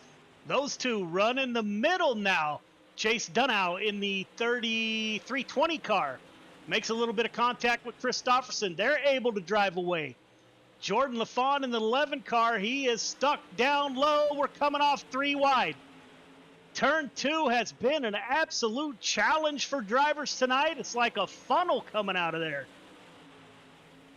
Dunow into the wall. Into the wall again. The 320 is able to continue. Michael Carter running away from Shreves up front. Jason Haynes in P3. Jordan LaFawn in the 4th and final transfer position in the 11. Clay Christopherson in the 51. He wants that final feature transfer, not have to go through the B and the C mains. Rick Gibson in the 38 car. He's on the rear bumper of Clay Christopherson, and Caden Berry is in P7. Up front, Michael Carter setting sail. Randy Shreves, P2. They have a comfortable lead over 3rd place. Jason Hines in the 66. He has a comfortable lead. Right here is where it gets dicey. Jordan LaFawn and Clay Christopherson for the 4th and final transfer position. LaFawn on the high side. 51 of Christopherson running a little bit lower. Now Rick Gibson coming into the picture in the 38. He's running up high outside the 51 machine. Gets into the outside wall. Gibson will give up positions to Caden Berry and Christopherson. Jordan LaFawn able to put a little bit of gap on the last lap. Michael Carter coming off at turn 4. The 15 will win heat number 1, followed by Shreves, Haynes, and Jordan LaFawn with your transfer to the feature.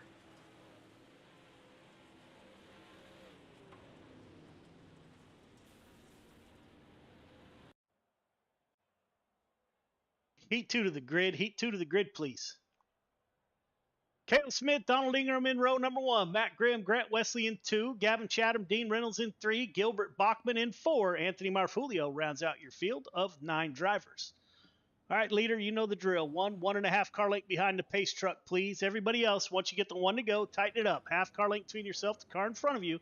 The initial start is on green. Do not jump the start. Do not pass before the start-finish line. You got 8 laps to get it done. Top 4 heading to the feature. Everyone else going to a B and C main. Race hard, race clean. Good luck.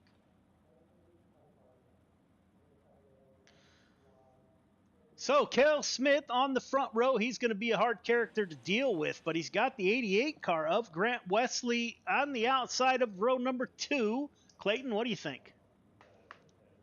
Oh, I gotta go. I think Grant Wesley, that 88 late model, I always see a lot of speed out of Grant Wesley. One of my favorite drivers on the sim. If I could fangirl for somebody, that guy's got ice in his veins, knows how to get it done and when to get it done. I gotta go Grant Wesley. I think he could pick up a few spots here and without a doubt make it to the feature. Then when we get to the feature, I think he'll be pretty dangerous watching that 88 climb to the front. I'm gonna go with Navy driver on the pole, Cale Smith. I think the 115 gets it done from the pole in heat number 2. As the pace truck is off, we're getting ready to go green. Green flag is out. We are underway. Cale Smith underneath the 10 car of Donald Ingram. Donald Ingram, also a Navy veteran in the 10 car. Oh, 91 gets a little bit loose off of turn 2. Able to hold on to it as the 115 dives down low. Cale Smith trying to cover both lanes. Matt Grimm, Grant Wesley in the 88 in the 4th and final transfer position. Dean Reynolds in the 79, the first car on the outside looking in, makes contact with Wesley. 79 checks up. Dean Reynolds will able to keep going. No, he won't. Caution comes out. Dean Reynolds got in a little bit hot there in that 79. Got the Mission 22 on board, near and dear to my heart. Mission 22 is a big sponsor of Gears Unlimited Friday Night Lights. Looks like the 88 car might have got a little bit loose there.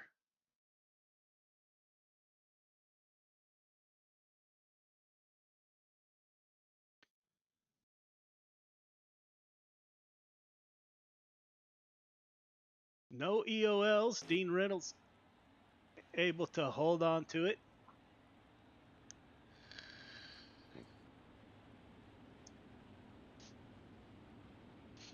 So we will get one more to go after this. So we're going green. I like it. On lap 3 of 8, Cale Smith able to hold on to the lead. Navy drivers on the front row.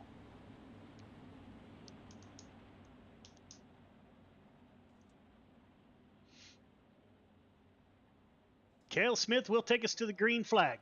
Pace truck is off. Good restart by Cale. Pulls up in front of Donald Ingram. The 91 of Matt Grimm, the YOB Racing driver. Oh, that was close. Holds on to it from the bottom. Put the 91 up to P3. He gets by the 88 of Grant Wesley, who got into the wall a little bit there. Gavin Chatham in the 24. He's the first car on the outside looking in. Now Mark Gilbert passes the 24 for the runner-up spot. Again, the top 4 heading to the feature. Cale Smith, Donald Ingram, Matt Grimm, Grant Wesley. Your 4 transfer drivers on lap 6 of 8. Little contact made. Samuel Bachman, Mark Gilbert in the 76 got a little bit loose. 2 to go. Looks like your top 4 have settled. They're pulling away from Gavin Chatham a little bit. Coming to 1 to go. Cale Smith will take the white flag. The 115 in 1 and 2. Running right on the edge of the marbles. Donald Ingram He's under attack from the 91. That is Matt Grimm. Matt Grimm not settling for just a transfer drag race. Donald Ingram, Smith, Ingram, Grimm, Wesley. Transfer to your feature. You know, I almost chose that 10 at Donald Ingram. I feel like if Donald has clean air on the front of his car, that 10 car is really, really fast, and he showed it right there outrunning Cale Smith, one of the best late model guys we've seen in Friday Night Lights, at least that I've seen in the last couple seasons. Yeah, for sure. Scheuer Stillwell in the front row. Vitale Jr., Grandy 2. Hines Kemper in 3. Ingram Wright in 4. David Tormachi rounds out your field. And we will, let's get rid of that. All right, leader, 1.5 car length behind the pace truck. Please, everybody else, tighten it up. Once we get the 1 to go, half car length between yourself and the car in front of you. Initial start is on green. Do not jump the start. Do not pass before the start finish line. 8 laps to get it done. Top 4 heading directly to the feature. We will have some drivers going home tonight. Race hard, race clean. Good luck. So Scott Scheuer, new to Friday Night Lights, as is Ryan Stillwell, both animal racing drivers on the front row. Green flag is out. They are side by side at the line. These teammates do not give each other much room. They race each other as hard as they race anybody else on the track. Ryan Stillwell in the 09 trying to take the lead. And he will do so off of turn 4. Stillwell to the point. Scott Scheuer, Grandy, Anthony Vitale Jr. in the 21. That is your top 4. The 181 of Jeffrey Kemper is the first car on the outside looking in. He's got Luke Hines back there. Brandon Wright, James Ingram, and David Tormachi in the 313. Up front, Ryan Stillwell starting to set sail from his teammate Scott Scheuer. 518 of Grandy, he's taking a peek underneath Scheuer. Now Anthony Vitale Jr. under attack. The 181 of Jeffrey Kemper, the driver out of Oregon. He wants that 4th and final transfer position. As the caution comes out, James Ingram involved. Oh, yeah, the 40 just comes all the way from the top down across the nose of David Tormachi here. 40 car is going to go to the back.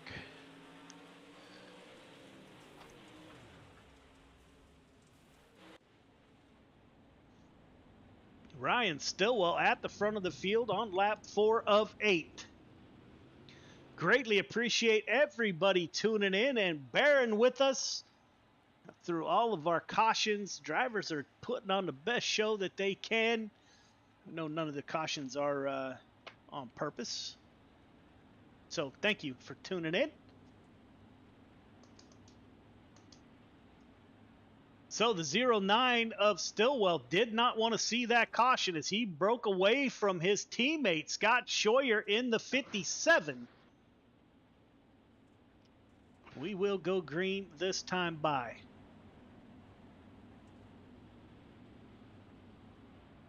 Going single file. Pace truck is off. As is Ryan Stillwell. Good restart. Scott Scheuer didn't get as good of restart. Grandy now, he's going to dive down low in the 518. Driver out of New York. Trying to pull up alongside the 57 of Scott Scheuer. Cannot make it happen. Scheuer holds on, running the middle.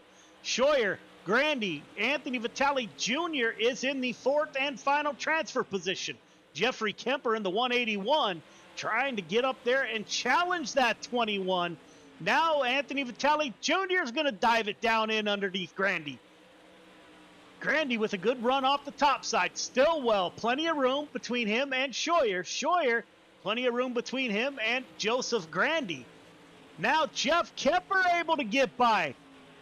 Vitale Jr. will send it in. No room to move up. Jeff Kemper at the line with 1 to go. Stillwell, Scheuer, Grandy. The race is going to be for the 4th and final transfer position right here. The 181 of Kemper, the 21 of Vitale Jr. Coming off at turn 4, Kemper. Stillwell, Scheuer, Grandy, Kemper, your 4 transfer drivers.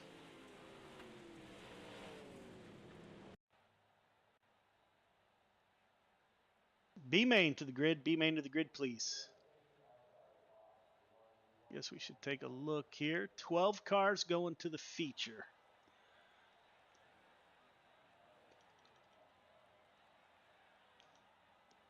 Christopherson, Chatham on the front row. Vitale Jr., Barry in row 2. Reynolds, Hines in 3. Cox, Bachman in row number 4.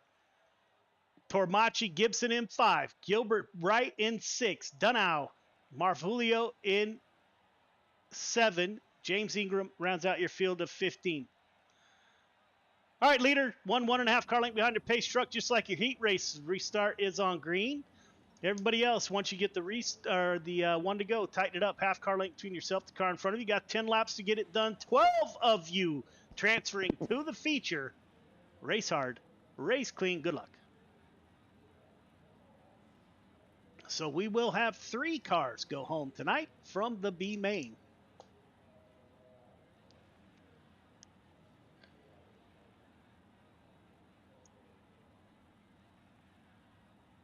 Clay Christopherson on that front row.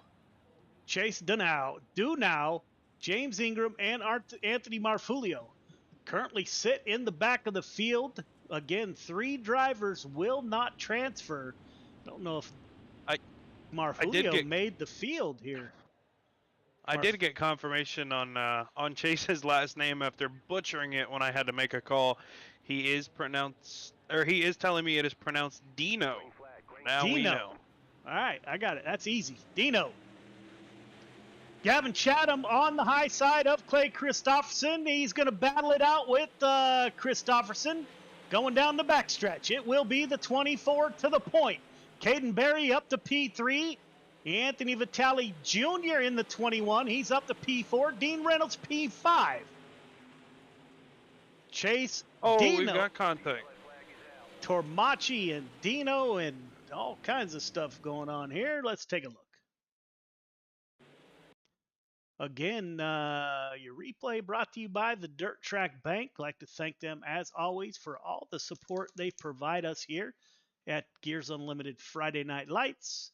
Pretty cool bank. Check them out online, dirttrack.bank.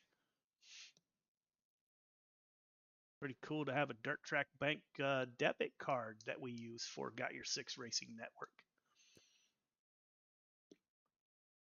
Contact between the 38 of Gibson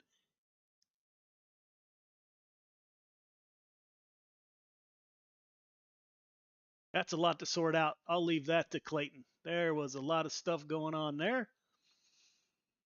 Let's see who Gavin Chatham will be at the lead when we get the green flag. Lights are off on the pace truck. Let's tighten it up. On lap 3 of 10. Caden Berry up 3 positions on the outside of the 24 of Gavin Chatham. Pace truck is off, as is Chatham in the 24. Caden Berry on the high side, Chatham down low. Chatham will go middle to high and slide up in front. Berry falls back. I don't know where Caden Berry went. Anthony Vitale Jr. in the 21. Clay Christopherson in the 51. Berry slides back to... Oh, Caden Berry just popped up in the back of the field. So severe computer issues. I saw that same thing. He disappeared. Anthony Vitale Jr. up to P2. Clay Christopherson, Dean Reynolds. Looks like the 12 car has disconnected from the server.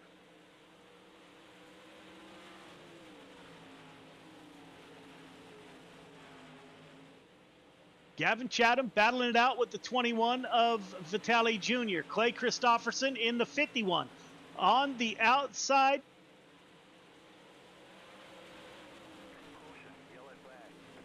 Yeah. There you go. Caution is out. Thank you. That was...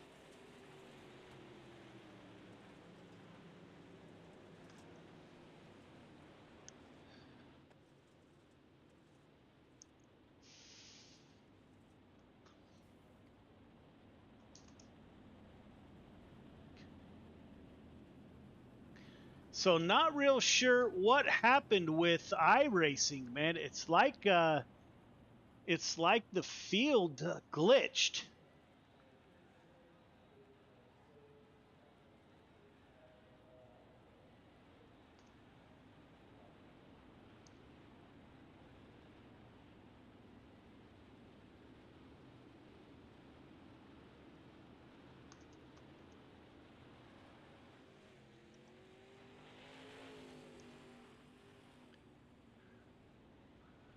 So we got a lot of iRacing anomalies going on here. Clayton.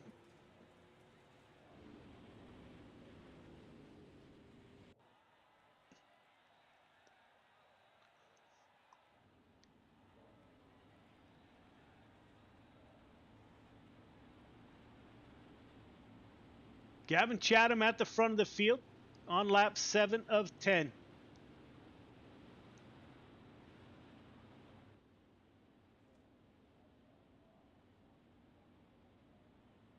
Lights are off on the pace truck.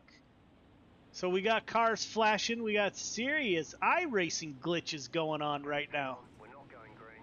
Not going green. Caden Berry disappeared, ended up in the back of the field. We're hearing Chris Cox in the 515 has been DQ'd for some unknown reason.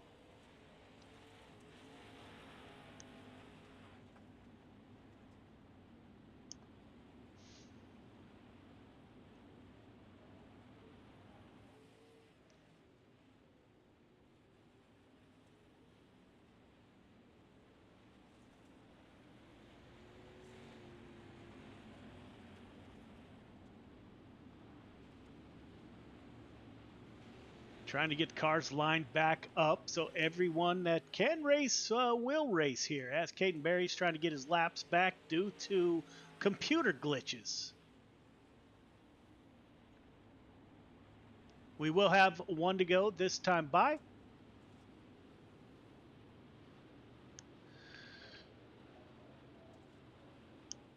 Oh boy, I have no idea what went on. We were just talking on the broadcast that, man, Clayton disappeared, ended up in the back. When I went back to the back to look for him, I had just a serious glitch.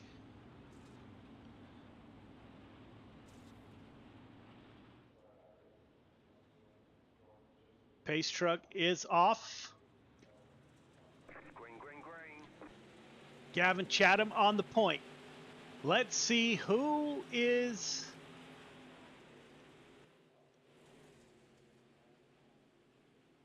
Looks like Caden Berry is in the transfer spot, as is the 313 of David Tormachi. The 40 car of James Ingram. We will only have one car head home on lap 8 of 10. Gavin Chatham at the front of the field. Anthony Vitale Jr. in P2. Clay Christopherson in P3. 2 to go. Vitale Jr., he took a peek underneath the 24. Clay Christopherson makes contact with the 21. 21 drives up in front of the 79. Dean Reynolds able to save it. Last lap, Gavin Chatham at the front of the field in the 24. 2 corners to navigate. Chatham coming off a turn 4.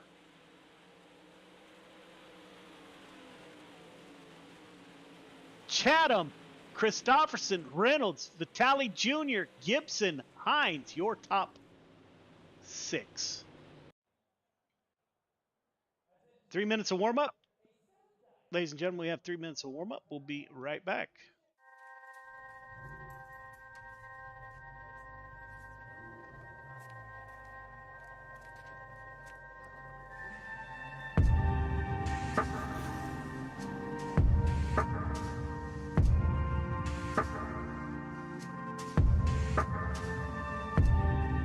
Our biggest thing is getting the word out, awareness of Mission 22, the struggle as it is to fight PTSD and suicide.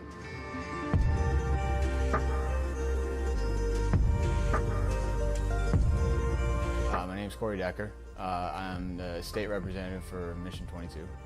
The issue has been great. We got a bunch of great guys that have gotten together and decided to create this rally. the word's getting out, and it's turning into quite an event where we can actually help a lot of veterans.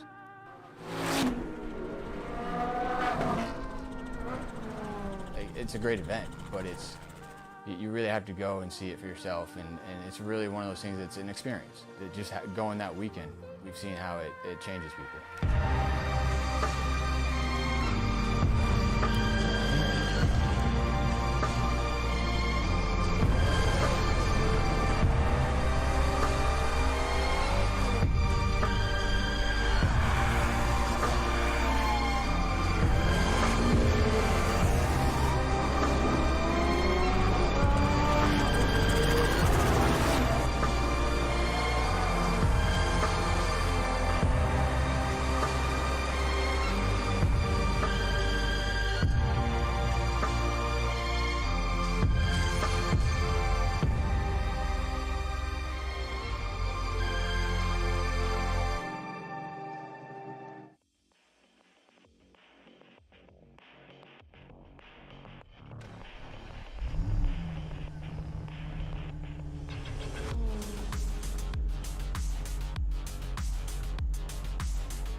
Welcome back for the 25-lap Pro Late Model feature.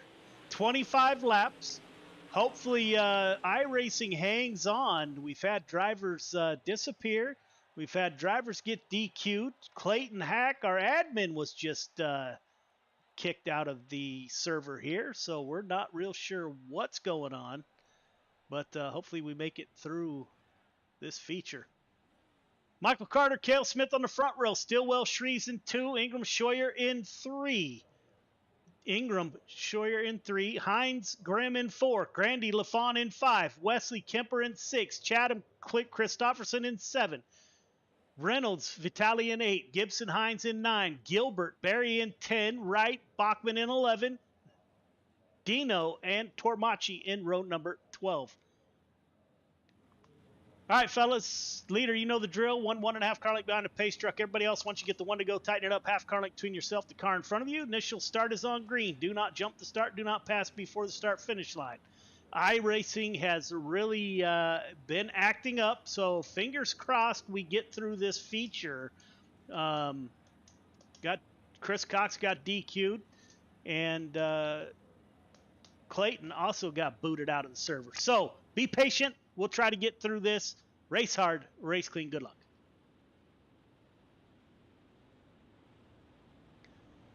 So we got a CTM front row. That is Michael Carter and Cale Smith.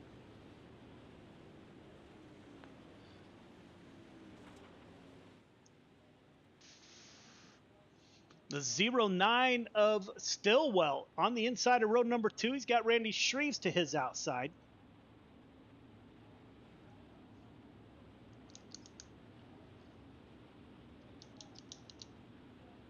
Lights are off on the pace truck. We're getting ready to go green. Here we go. So our fingers are crossed, Clayton, we make it through this one. Yeah, no more random disqualifications and I'll be happy. Or disconnections. Yes. Pace truck is off, leaving the field to the 15 of Michael Carter. 15 is going to be hard to beat from that front row. His teammate on the outside may get it done. 25 laps to go underway. Carter dives down low, slide job to the outside. His We've got a teammate spin already.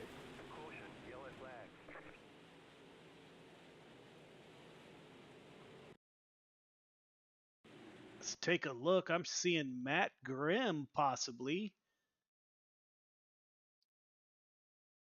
A little bit of net code there, but Jordan LaFawn coming off the wall after the two make contact.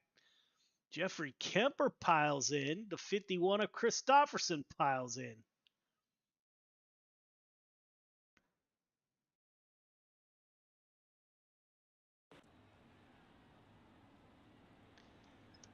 Yeah, so stack them up and try again.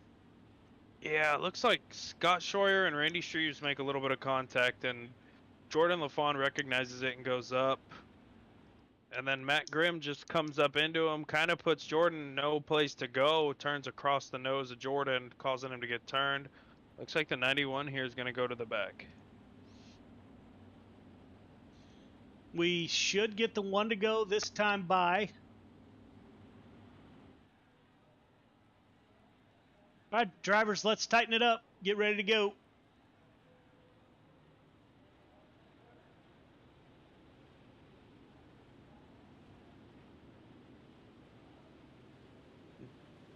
Carter and Cale Smith still on the front row. Stillwell, Randy Shreves in row 2.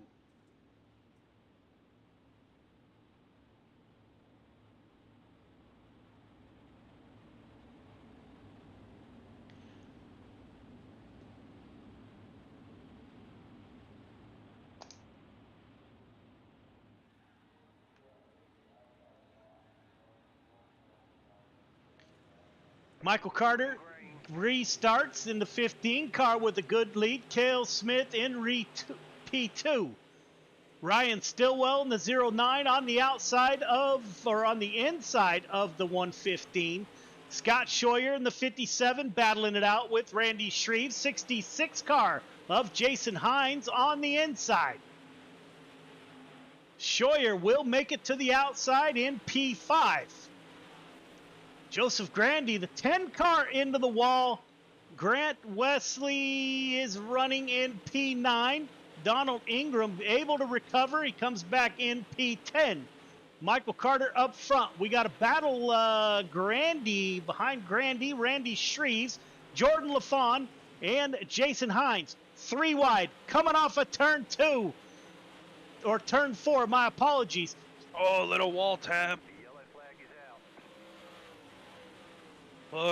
Look like Clay Christofferson's right rear. Yikes. But, we will definitely take a look.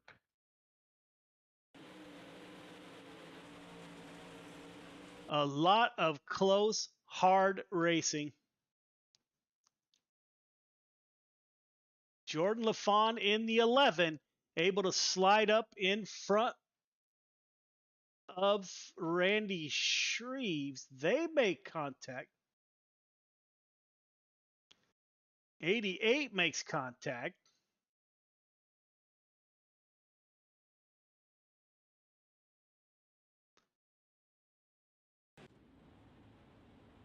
So,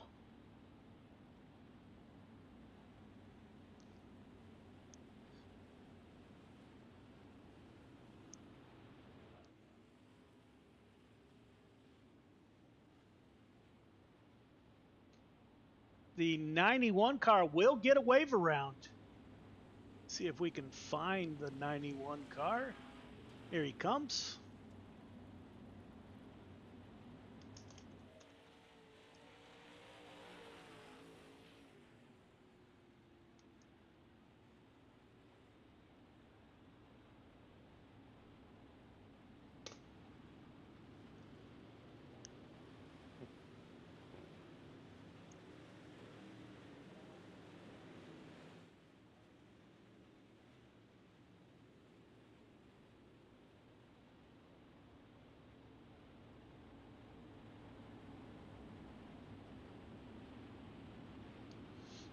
Michael Carter, Cale Smith still on the front row. Animal Racing second row with Ryan Stillwell on the inside of Scott Scheuer. Good restart by Michael Carter. Ryan Stillwell, he goes down to the bottom trying to dig underneath the 115. They go side by side. Stillwell will keep the 9 car down low, catch some grip on mid-corner exit of turn 4 as the caution comes back out once again. 313, that car is battered.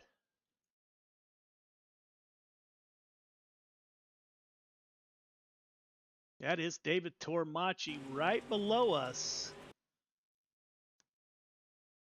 Yeah, 313 gets a little loose here. It looks like the 10 of Donald Ingram just drives into the back of him and turns him possibly. Yeah, I agree. Yeah. So our string of caution continue. Excuse me. Man, it seems like we can't get a break here, Clayton. No, it's it's just product of good racing sometimes, man. A lot of talent, it's full slick. fields. These cars are very, very tight. Again, yeah, a full field, which is awesome to see for the league. Friday Night Lights is booming right now, but man, with a tight car like this, can't get them to rotate into the corner quite that easy. But then you can rotate them too fast, and that's what you see with the with the slick. You get in there a little too sideways, and next thing you know, you're going for a ride from behind just because it's such tight racing. So it's kind of 6 to 1, half dozen to the other type of situation. But either way, we'll make it through 25 laps by the end of the night. That's for sure. Yes. On lap 6 of 25. Michael Carter, we are single file. Michael Carter with a good restart. His teammate, Cale Smith, behind him. The 9 car of Ryan Stillwell still working that bottom. You can see the 15 and the 115 go by on the high side. Stillwell continues to work the bottom. Can't quite make any progress on the 115. Now teammates, Scott Scheuer wants a piece of the action. Scheuer trying to get up into a podium finish. Joseph Grandy battling it out with the 88 car of Wesley and Caden Berry. Rick Gibson is back there. Gavin Chatham working the bottom side in the 24.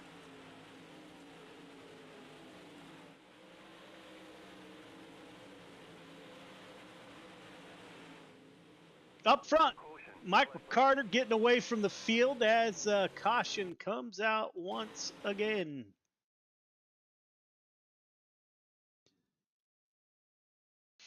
Jeffrey Kemper right below us here.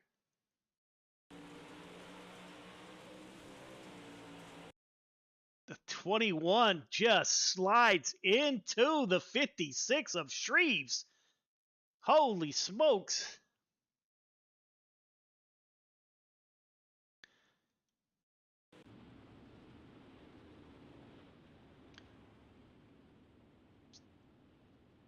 So, we're coming up on halfway. Sprint cars are on the track practicing as we speak.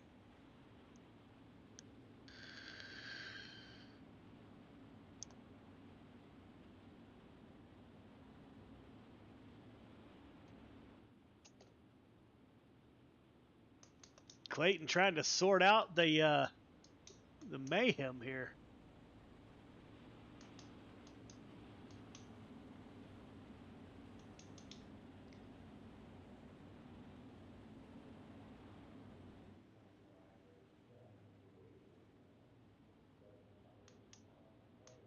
As David Tormachi, the driver out of Montana, will get the wave around.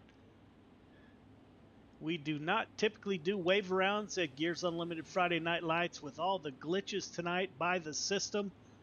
Trying to be as fair as we can.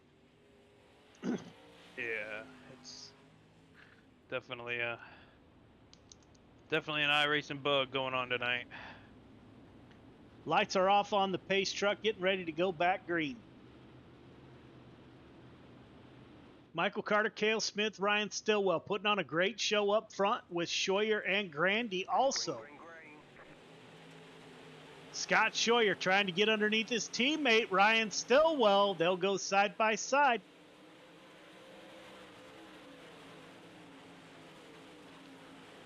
Michael Carter at the front of the field. Cale Smith, P2. Scheuer and Stillwell battling it out. The 09 and the 57. Now Mark Gilbert involved in an incident.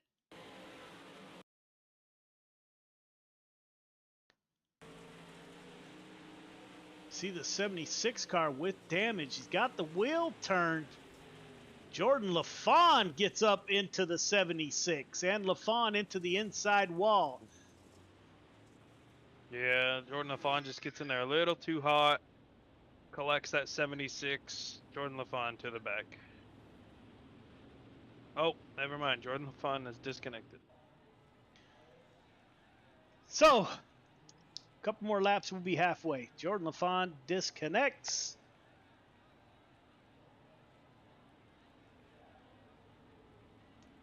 Man, nights like tonight can be very challenging. Michael Carter, Cale Smith, Ryan Stillwell, and Scheuer. Grandy in your top 5. The 88 car, the driver out of Evansville, Indiana, that is Grant Wesley. Caden Berry is back there in the 13. Again, tonight's Pro Late Model Series brought to you by Sanders Racing. I'd like to thank Reed Sanders for stepping up and sponsoring the Pro Late Model division. This is our first season in Pro Late Models. We moved up from the Limited Late Models this season. Yes, Michael Carter and Cale Smith continue at the front of the field. Ryan Stillwell and Scheuer are 2 and 3. Grant Wesley trying to get by the 518 to get up there with his animal teammates. Wesley and Rick Gibson, both animal racing drivers. Caden Berry into the outside wall a little bit there. That may give the door open to the 38. Up front, Michael Carter. I think the 15 and the 115 just getting laps here as Scheuer and Stillwell go side by side. Grant Wesley in behind New York driver, that is Joseph Grandy, on lap 16 of 25. Caden Berry, once again, the youngster up 13 from his starting position. So the driver, sprint car driver out of New Hampshire, up 13 positions. Michael Carter still leading. Cale Smith, P2, comfortable for those two. Scott Scheuer, Stillwell now falling off the pace a little bit, losing the top 3. Joseph Grandy in the 518, battling it out with Grant Wesley on lap 18 of 25. Well, it was kind of nice to get some green flag laps there, Clayton. Yeah, it was. I was starting to get comfortable here in the seat. Now back at it.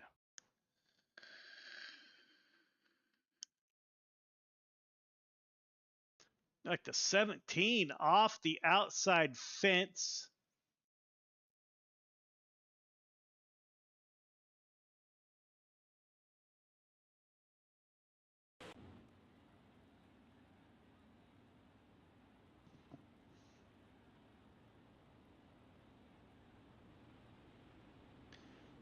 So, on lap 19 of 25, we are going to get there.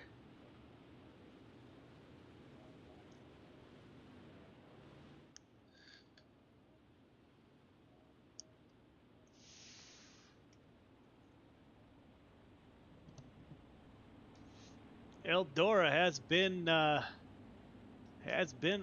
bear to tame tonight.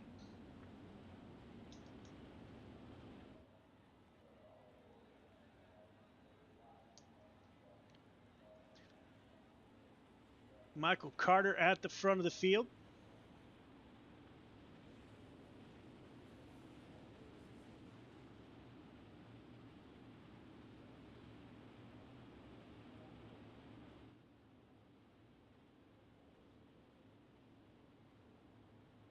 Lights are off on the pace truck. We are going green this time by. We will not interview the top 3 once again. We'll try to get to the sprint car race as quickly as we can for the nightcap.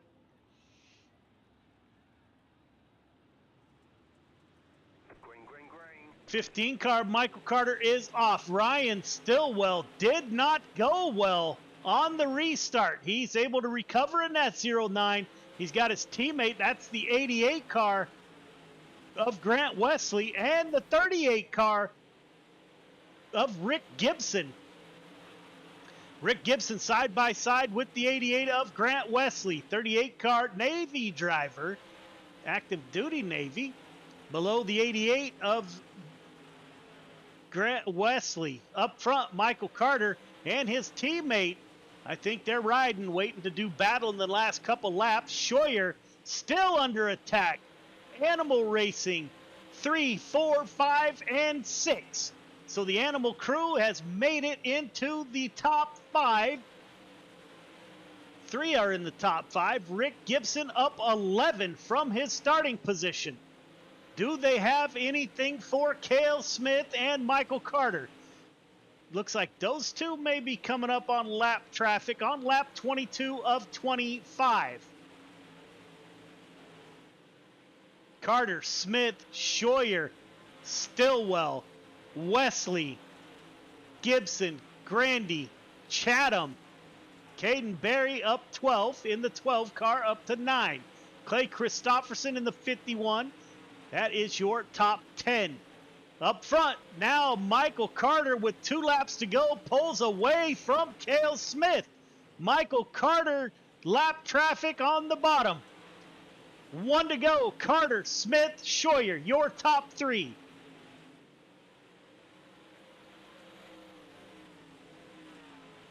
In his first ever Gears Unlimited Friday Night Lights race, Scott Scheuer in a podium finish, and he will close the deal. Top 3 start-finish line, no interviews as the sprint race is already up. So top 3 start-finish line, please. We will get a quick podium finish, and we'll get you to your nightcap, the 305 sprint cars.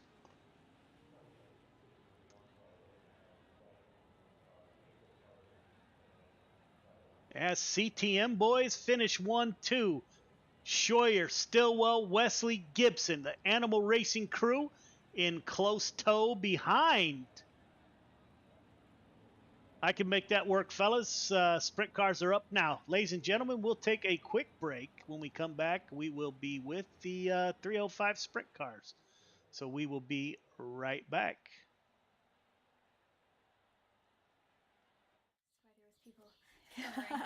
Yes, that's why.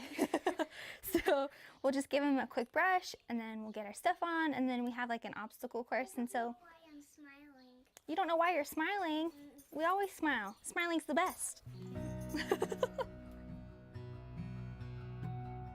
The Mission 22 Equine Program is a riding program for children of veterans. We also serve grandchildren or direct family members of veterans. It's a lot of fun, and I've always loved horses. We have private lessons and group lessons, but it's not just riding. You know, riding lessons, people just think that that's all it is. But we have the opportunity here to really build confidence, to lower stress levels, to give them an outlet and opportunity to spend time doing something healthy and productive. Mission 22 is really based on the foundation of the importance for family. It's why we're supporting families here. So in a time where kids' programs are being canceled left and right, school is shut down, they're not able to be around their friends, you know, being able to have an opportunity where they can just be together and let go of that stress and be around people. Again, honestly, it's just really that simple, being around people. You know, who would have thought that it was something as simple as that? That's okay. You want to grab his reins, and then I'll have you walk him forward. It's really a special thing to watch these kids come every week and build a partnership and a relationship with their horse. It lets them forget about everything that's going on in life, being able to come here, kind of shut the world out a little bit, and have a really stress-free, fun environment. There's tons of studies that have been done on lowering of cortisol levels of children, and especially with children of veterans, often growing up in a household that can be a more stressful place, to be able to have an outlet where they can be outside, fresh air, horses around them, and just growing in that confidence. Horses are really unique. They're very intuitive to people. They're very emotionally intelligent. They're very emotional animals, very in tune to people. They have a great way of reading people as well. They can pick up on if you're feeling nervous or scared or excited. They're very reflective to how you feel. And so it's a great way to kind of check in with yourself and see how you're feeling, because they'll let you know. When you're riding bareback, it's really important to think about keeping your thighs nice and snug. Watch your spacing. Remember 1 to 2 horse lengths in between. Nice work.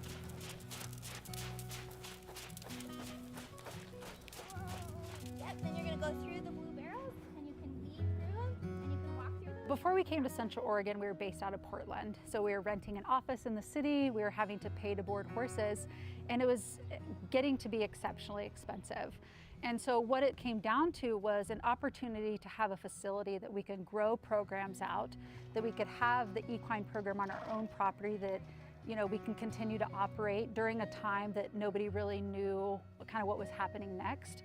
And so having our own facility gave us the freedom to continue serving the families that we care about. It's so fun to see parents come and talk to each other, and being able to kind of share stories, watch their kids together is a really neat thing. Talk about just life in general, having a place to come and to really connect with people. Obstacles. I really liked riding the horse because it's the best thing ever, and it's so exciting.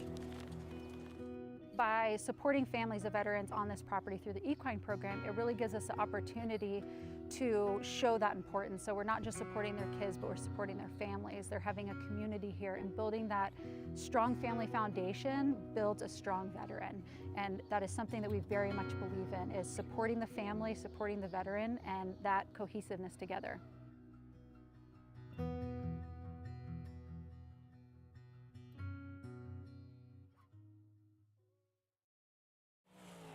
Welcome back, ladies and gentlemen. We're going to have a driver's meeting while the drivers are on the track to save time.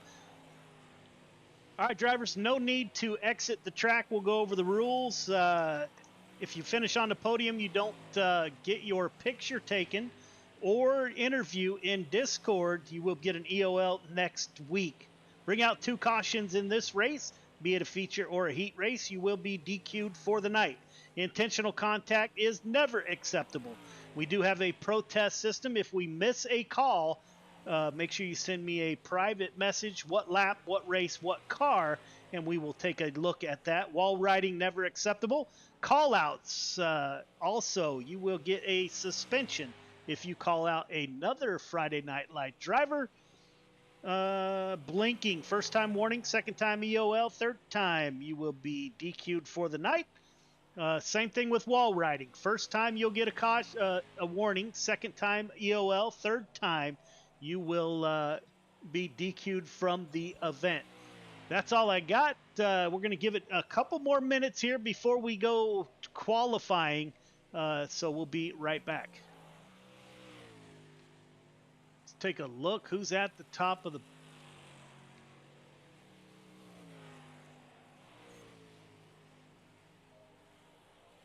So practice is an hour long, and we have an hour for the race. Okay, sweet as. Thanks for trying to hurry the night along too to get the sprints in, mate. Appreciate it. Yeah, I know some folks got to go real racing here pretty soon.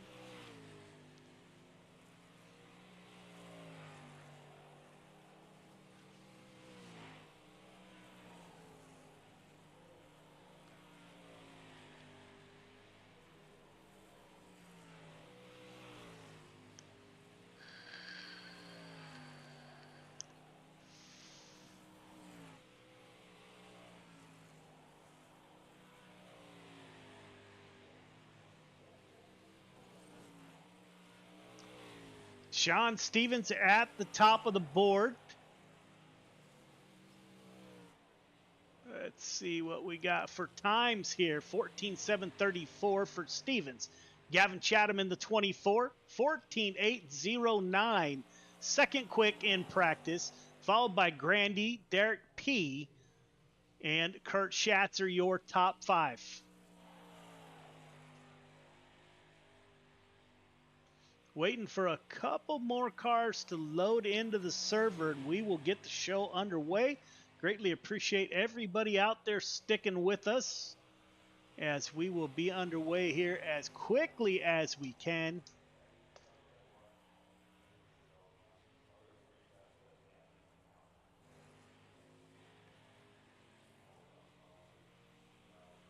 The Raiders machine, that is Derek P., originally out of Placerville, California, which is, some of you know, some of you don't, going real racing this year. And that is one of our hometown-ish tracks. Currently lives in, I believe, Idaho. Got the Raiders on board that 14 machine. Donald Ingram, driver out of Georgia. Donald, Jesse, and their dad, James, they run a tow truck at their local track, so that's pretty cool. Anthony Vitale Jr. in the 21, driver out of New York. Excuse me. Drives a 358 modified in real life up in New York. So we do have a lot of drivers with real racing experience. I don't see Anthony Marfulio on the track yet. Caden Berry is with us. Youngster drives a wing sprint car up in New Hampshire. There's the 12 car.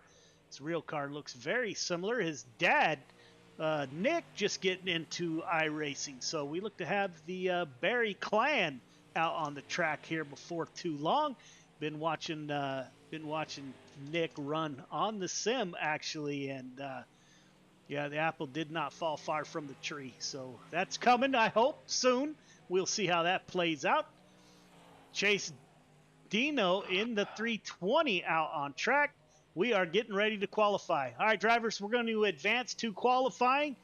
Any questions, comments, or concerns? Now would be the time.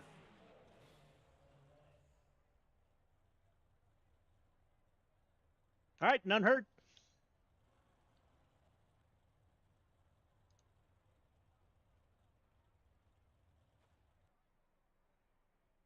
Let's hope the iRacing gods are with us, Clayton. So we had an hour practice, and I set it up an hour for racing. So I hope that pans out because we're already 34 minutes into this practice session. So I think I think we'll be all right. Yeah, these sprint cars are really follow the leader type of driving. There's not a lot of there you did battles you'll see. There you did We'll it. be all right. 21 I'm calling it. track. Anthony Vitale Jr. Everyone hitting the track. The 26 car driver out of Tasmania, Sean Stevens. He has won 3 of the 4 events so far. Got an EOL for a restart last week. He was able to battle back into a podium finish. 26 car out on track. Matt Grimm, his teammate in the 91, the YOB ride. Rick Gibson is with us in the 38, the Animal Racing driver. Kurt Schatzer, my teammate, top of the board. 14.860. Ryan Stillwell. Tonight's Quick Time Award brought to you by Chatham Motorsports. Gavin Chatham to the top of the board. Sean Stevens, 14.731. He's at the top of the board. Scott Scheuer wrapping up 9th quick. Brandon Wright in the 22.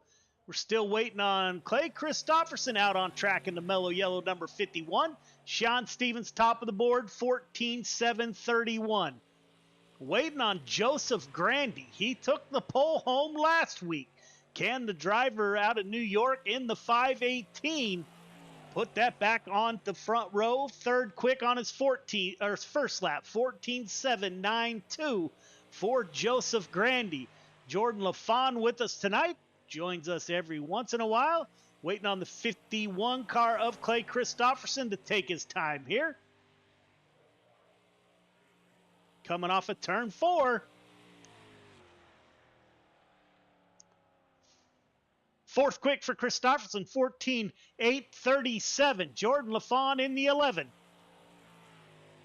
How did Jordan time in 15th quick, 14.950. Jordan LaFawn looking for some speed out of his 2nd lap. Anthony Marfulio is out on track in the 238. LaFawn will wrap up 15th quick. Marvulio is a prior 305 Sprint Car champion at Gears Unlimited Friday Night Lights in the 238 driver out of New Hampshire on track. Coming for his first time lap. Does anybody have anything for Sean Stevens? Coming off at turn 4, Marvulio at the line. 26 quick, 15.160. Can the 238 bear down and get a better second lap? 26 quick in his first lap. Coming off of 4, Marvulio at the line. All the way up to 13th quick. Sean Stevens takes home your Chatham Motorsports Quick Time Award. Heat 1 of the grid, please. Sean Stevens, Clay Christopherson on the front row. Randy Shreves, Derek P. in row 2. Anthony Marvulio, Jordan LaFon in 3. Chris Cox, Brandon Wright in 4. Chase Dino in the final row. All right, leader, you know the drill. Well, first of all, congratulations to the 26th car of Sean Stevens with the Chatham Motorsports Quick Time Award for the night. $10 to your account, sir, payable in week 13. Congratulations. Leader needs you to be 1.5 car length behind the pace truck. Everybody else, once you get the 1 to go, tighten it up. Half car length between yourself, the car in front of you. The initial start is on green. Do not jump the start. Do not pass before the start finish line. Race hard. Race clean. 8 laps to get it done. We will have, I believe, 1 car heading home last I looked. Good luck. So we are waiting for, let's see, that's Anthony Marvulio. Jordan LaFon to grid here in the 11 car. No Jordan LaFon yet. There he is. We do have a full field. We're getting ready to go 8 laps in our first heat race.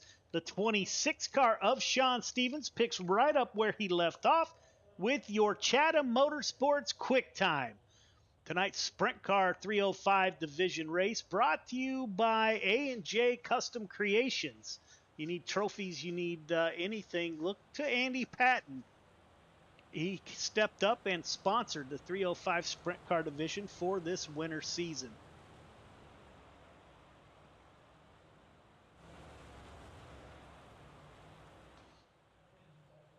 All right, here we go. 8 laps. Pace truck is off. Driver's waiting for the green flag. Green flag is out. We are underway. Sean Stevens got Clay Christopherson to his outside. Not a great start. We're going to go 4 wide early. Everyone able to check up. Caution comes out.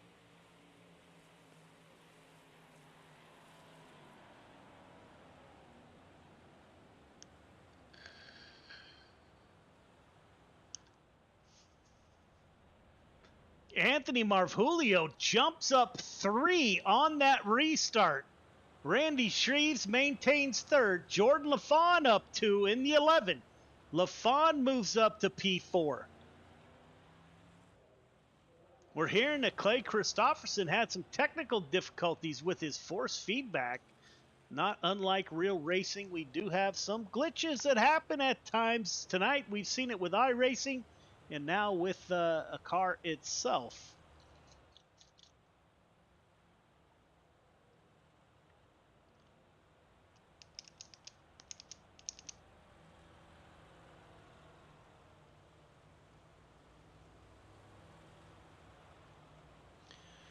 Sean Stevens.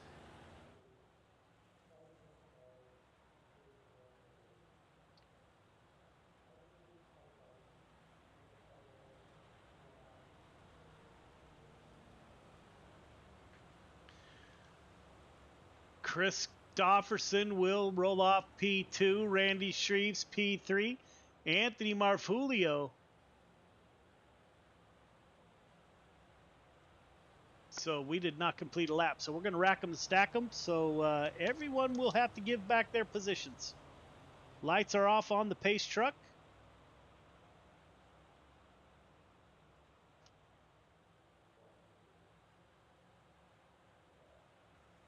Sean Stevens will start the field. Green flag is out. We are underway. Good restart by Stevens. Clay Christopherson in the 51 in P2. Marvulio, he digs underneath Derek P. trying to get that bottom side. 14 car down low. Clay Christopherson down low. Randy Shreves into 56. He's running the middle. Now Marvulio's going to move up about a half a lane. As the 5:15 of Chris Cox battles it out with the 11 of Jordan LaFawn here. Brandon Wright in the 22 and Chase Dino, my apologies, in the 320. Sean Stevens rolling away from the field. Clay Christopherson trying to keep pace. We're on board with Clay Christopherson. As you see the 26 car, that's your leader. He's rolling the bottom.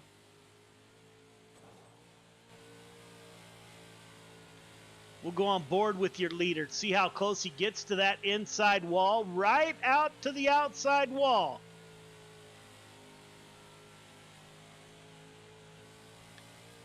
Opens up quite a bit of lead over Clay Christopherson early on lap 6 of 8. Randy Shreves and the 238 of Marvulio are going to go side by side. Jordan LaFawn, Marvulio is the first car on the outside looking in. So that's going to be between Randy Shreves and Anthony Marvulio. Marvulio on the outside. 1 to go. They're side by side at the line. Can Marvulio get it done? Sean Stevens up front. Clay Christopherson P2. Derek P. Here's where it's going to come. Marvulio on the top side. This is for the 4th and final transfer position. Marvulio to the feature. I knew if he kept it outside and kept it wound up, he'd be able to make the pass. He made it work there. Good job to the 238. Gavin Chatham, Rick Gibson on the front row. Jason Hines, Ryan Stillwell in row 2. Miller Reynolds in 3. Miller and Bachman in 4. And David Tormachi rounds out your field of 9 drivers. All right, leader, you know the drill. 1.5 car length behind the pace truck, please. Everybody else, once you get the 1 to go, tighten it up. Half car length between yourself, the car in front of you. The initial start is on green. Do not jump the start. Do not pass before the start finish line. Got 8 laps to get it done. Top 4 heading directly to the feature. We will have a B main, I believe, and 1 car that last I checked will be heading home. Race hard, race clean. Good luck.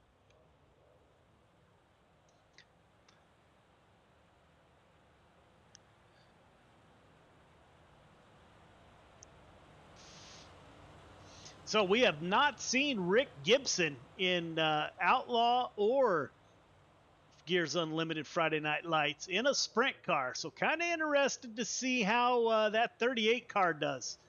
Pace truck is off, leaving the field to Gavin Chatham. Chatham is off. The 09, well, same thing with Stillwell. We haven't seen the 09 run a sprint car. Gavin Chatham with the lead. Rick Gibson up to P2. Jason Haynes running the bottom side, trying to get underneath that 38 machine. Gavin Chatham running the middle. Oh! Bad luck for the 38. Makes contact with the right rear of the 66. Stillwell just gets into the rear tire, carries the front end to the outside, saves it, but comes back down across the track. And collects the 77 and the 02. I believe that is. Yeah, the 66 just barely throws the right rear out, moves up about half a lane. Tough break for that 66, and Jason Haynes going to go to the back here.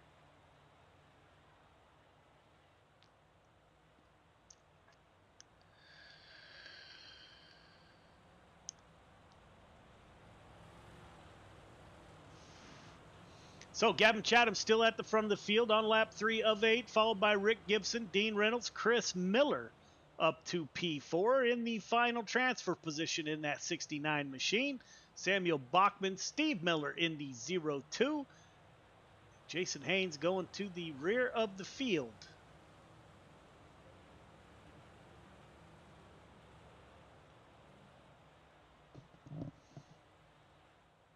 Yeah, Rick Gibson's had a tough night all night long with the outside wall and the modifieds and the late models. Second in his heat race right now, running where he gridded, so No improvement for Rick yet, but definitely an improvement overall on the night from how it's gone so far for him. Hopefully he can keep up the good luck here in the sprint cars. Dean Reynolds to his rear tail tank into 79. The pace truck is off, as is Gavin Chatham. Chatham with a great restart. Rick Gibson, he's going to follow along, running the middle. Dean Reynolds in P3, running kind of a slider line there, the 79. He's in P3. Chris Miller now, he's under attack from Samuel Bachman. That Chris Miller in the 69 is in the fourth and final transfer position. He's able to get out in front of Samuel Bachman in the 007. Ryan Stillwell in the 09, running the bottom, trying to track down Samuel Bachman. Up front, Gavin Chatham opening up a lead over Rick Gibson in the 38 on lap 5 of 8.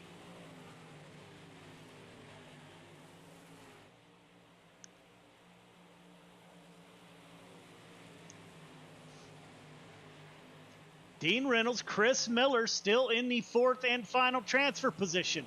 I am not certain how hard he'll push that 79 of Dean Reynolds in front of him. Now, I do know the 09 of Stillwell, he will push as hard as he can push as he pulls up to the rear tail tank of the 007 of Bachman. Stillwell trying to get it done. Stillwell on the outside. We do have one lap to go. The 24 of Gavin Chatham getting it done. He's got two more corners to navigate. The 24 car will win heat number 2. Coming off of turn 4, Chatham will win the heat, followed by Gibson, Reynolds, Miller are your 4 transfer drivers. 08 of Stillwell makes it back up to P5. Heat 3 to the grid. Heat 3 to the grid, please. Joseph Grandy, Kurt Schatzer on the front row. Matt Grimm, Scott Scheuer in row 2. Caden Berry, Jeffrey Kemper in 3. Donald Ingram, Luke Hines in 4. Anthony Vitale Jr. rounds out your field of 9 drivers. All right, leader. 1.5 car length behind the pace truck. Please, everybody else, once you get the 1 to go, tighten it up. Half car length between yourself, the car in front of you. Initial start is on green. Do not jump the start. Do not pass before the start finish line. You got 8 laps to get it done. Top 4 heading directly to the feature. Everyone else going to the B main. And again, I believe 1 car will be heading home tonight. Race hard, race clean. Good luck.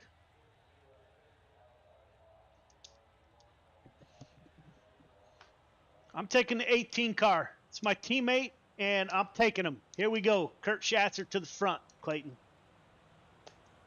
Yeah, not a bad pick. I think I'm gonna go with that 518 of Joseph Grandy from the pole. He's another car. He's another guy that, if there's clean air on the front of that car, he's gonna get it done. Pace truck is off. Restart is on green. Green flag is out. We are underway. Good restart by your top 4 side by side at the line. Holy smokes, Matt Grimm dove the 91 down. Took over the lead on lap number 1. Schatzer going to cross over 2 cars. Schatzer going to keep the 18 down low. Joseph Grandy back to the point. Matt Grimm P2. Kurt Schatzer, Scott Scheuer in the 57 in the 4th and final transfer position. Caden Berry, the first car on the outside looking in. Jeffrey Kemper on the inside of Scheuer. Kemper wants that 4th and final transfer position. Oh, we've got contact. Caution's out. Saw that one happen. Jeffrey Kemper made contact before the incident. Of course, my SDK did not pick it up, so we cannot. Got some bad net code off the left rear of Scott Scheuer, and that 57 comes down. There's about 2 feet left until they make contact, and he just bounces off of him.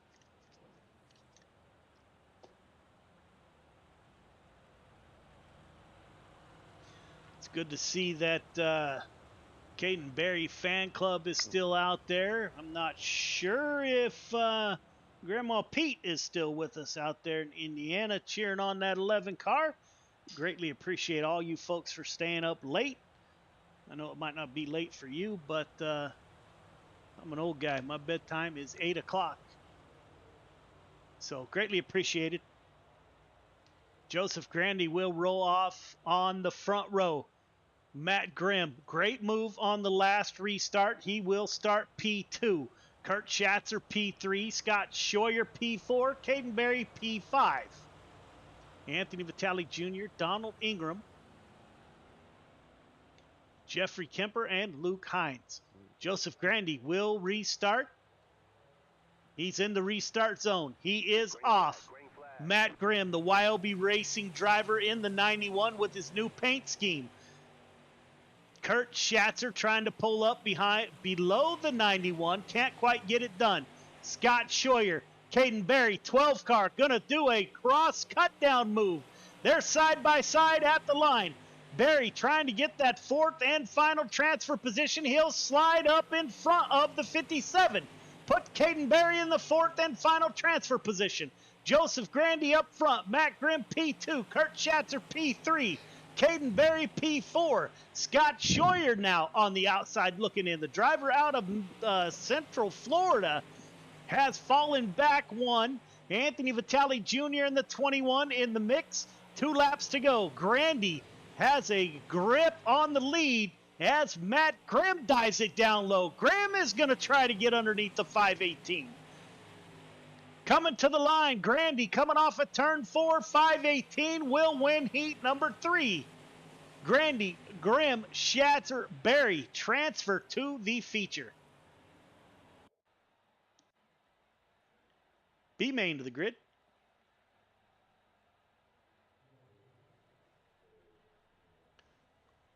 Randy Shreves, Ryan Stillwell in the front row. Scott Scheuer, Jordan LaFawn in row 2. Jason Hines, Vitale in 3. Cox Bachman in 4.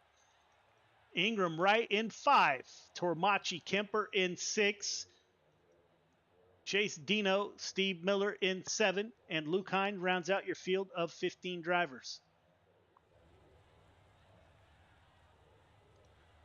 All right, leader, just like your heat race. 1.5 car length behind the pace truck, please.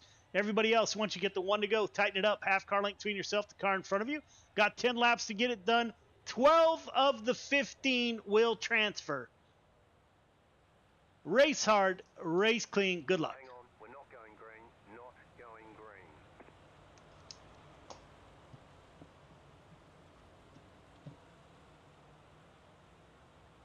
So we're waiting for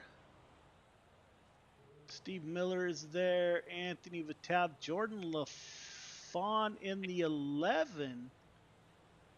Looks like Jordan LaFawn disconnected. Anthony Vitale Jr. stuck on pit road. Yeah, he's just sitting there. Yeah, he is. The wheel's moving back and forth. He's on the sim. He's in the car. He just...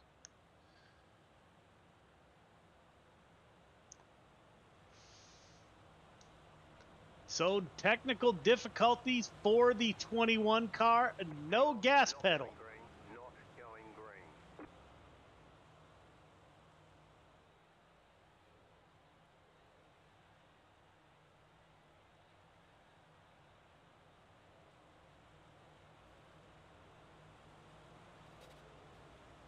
So Jordan LaFawn disconnects. Will not compete in the B main. Anthony Vitale Jr. having technical difficulties with no gas pedal. So one car currently will head home from this race if Anthony Vitale can't get his pedals back connected. So Randy Shreves on the front row will take us to the green flag. One car heading home. Pace truck is off. Green flag is out. We are underway. Clayton, very strange to see the 56 of Randy Shreves, 2-time Friday Night Lights champion in a 305 sprint car. We've got chaos on the backstretch. Yeah, I saw that. Let's take a look.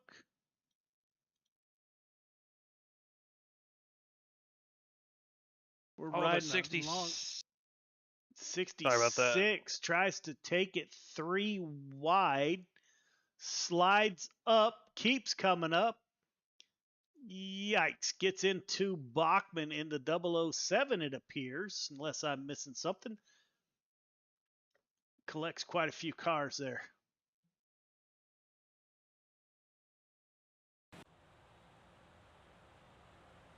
So, not the start we were looking for.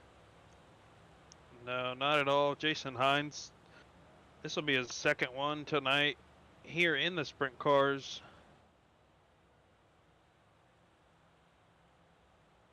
Again, here at Friday Night Lights, if you get 2 cautions in any race, you are DQ'd for the night. So once you get your first caution, has been suggested that we change that, Clayton, to 3. I'm not sure what your thoughts are, but we'll put that out for a vote here at some point.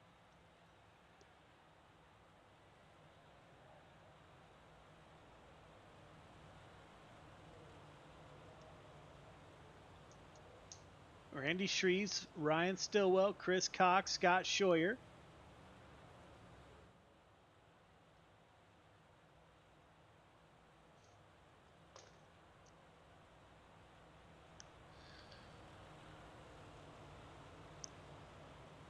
Hang on, we're not going green.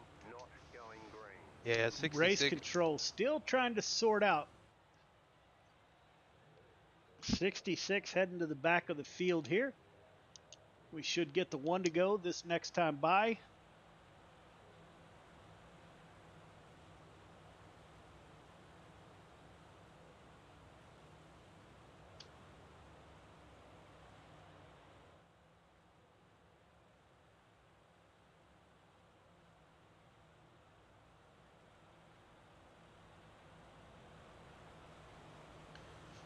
Lights are off on the pace truck. We're getting ready to go here. Randy Shreve still at the front of the field. 1 car heading home. Pace truck is off. As is Randy Shreves. 56 car to the lead. Ryan Stillwell P2. Stillwell and Scheuer gonna go at it again. The animal racing drivers can't help themselves but to race each other. Side by side, Chris Cox in P. Wait till my field P4. 181 of Jeffrey Kemper, the driver out of Oregon. He's running the bottom side, trying to get underneath Chris Cox. Steve Miller in the 02 up to P6. Chase Dino in P7. Luke Hines in P8. Samuel Bachman P9. Brandon Wright in the 22 in P10. Donald Ingram 11. Now Donald Ingram in 12 as Tormachi moves up to 11. Anthony Vitale Jr. in P13. So currently, Jason Hines and Anthony Vitale Jr. are on the verge of not making the feature. The 66 car currently running, let me find the points here. 9th in the points, the 66 car. So he's got some work to do on lap 7 of 10 if he doesn't want to go home. Donald Ingram in the 10 car is the last car. Well, now that belongs to David Tormachi in the 313. Anthony Vitale Jr. in the 21 has to clear the 313 to make it to the feature. He is to the tail tank. 21 car putting the pressure. He'll dive down low. Slide job coming. He'll make the pass. Now Tormachi is on the verge of heading home. Randy Shreves, 2 laps to go in the 56, coming off of turn 4. He's got a handle on your lead. Ryan Stillwell, P2. Scott Scheuer, P3. Chris Cox, Jeff Kemper battling it out for P4 and 5. Steve Miller in the 02. Chase Dino in P7. Randy Shreves will win the B main, followed by Stillwell, Scheuer. David Tormachi, driver out of Montana, will make it to the feature. No, he won't. Anthony Vitale Jr. 3 minutes of warm-up. Ladies and gentlemen, we'll be right back.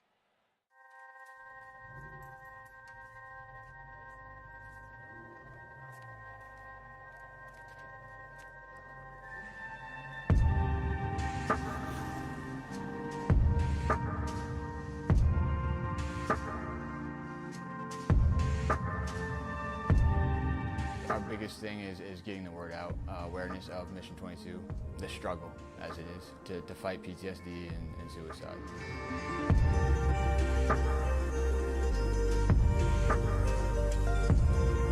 My name is Corey Decker. I'm the state representative for Mission 22. This year's been great. We got a bunch of great guys that have gotten together and decided to create this rally. The word's getting out, and it's turned into quite an event where we can actually help a lot of veterans.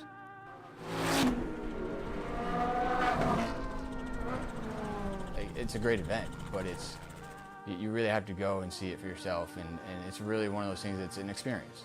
Just going that weekend, we've seen how it changes people.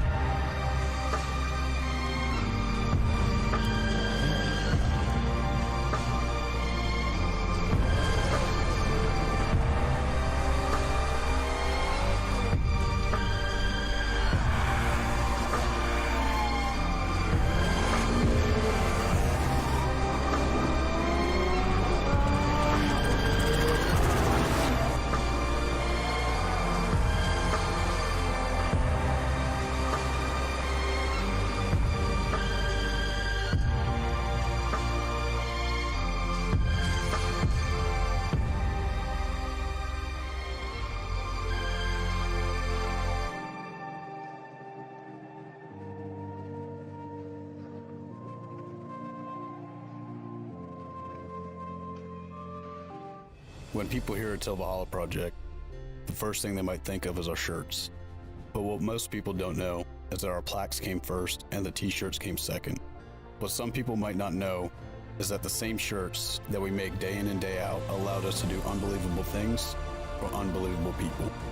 Whether it's donating our proceeds to reduce veteran suicide or gifting handcrafted memorial plaques to the families of fallen heroes, these t-shirts simply stand for honor and freedom. Two words that wouldn't exist without our heroes. This makes Till Valhalla Project a place where fallen heroes truly live on forever.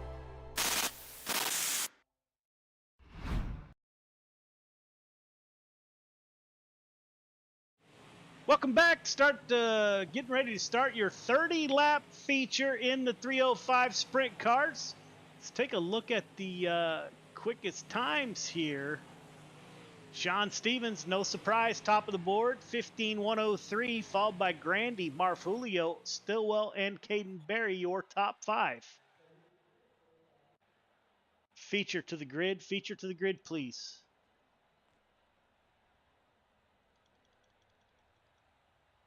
Stevens, Shadow on the front row, Grandy, Christofferson in row 2, Gibson, Grimm in row number 3.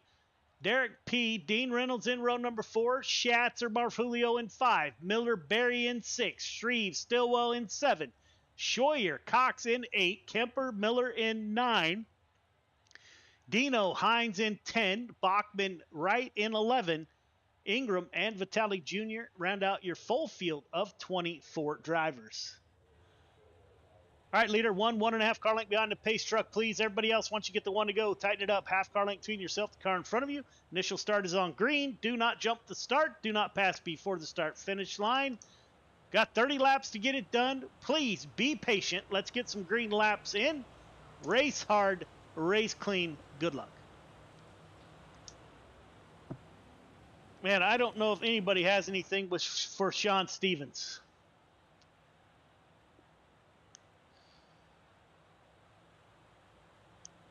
I just made it back, Joe. Were you asking me something? I apologize. Yeah, I don't think anybody has anything for the 26 of Sean Stevens. We're about to find out. That's for sure. Joseph Grandy up front. Clay Christofferson, who just told me earlier tonight that he's not a huge sprint car fan. Now look at him gridding fourth.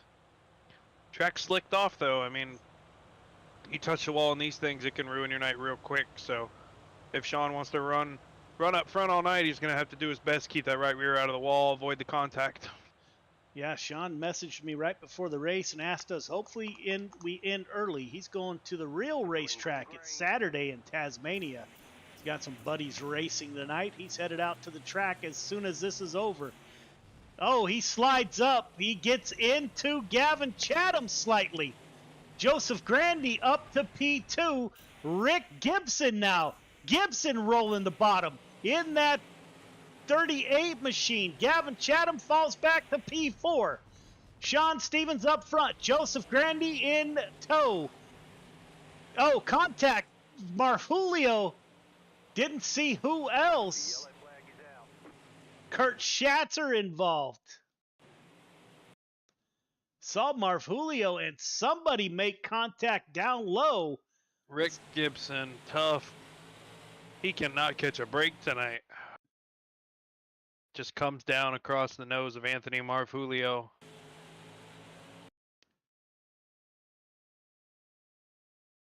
Gets into Marfulio. 38, can't buy a break. Brand new to Gears Unlimited Friday Night Lights, has had nothing but bad luck tonight.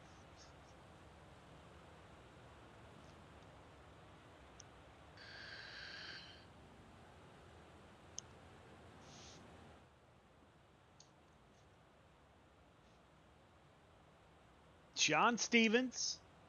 Joseph Grandy moves up one. Chatham still in P3. Grimm in P4. Clay Christopherson in P5.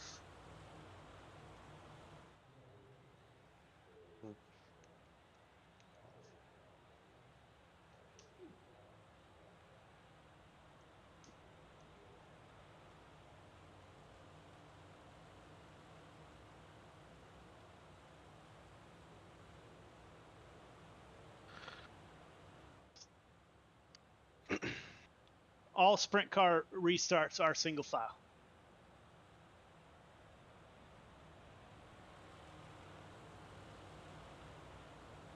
Pace truck is getting ready to exit. Joseph Grandy stayed right with Sean Stevens. Can the 518 battle it out?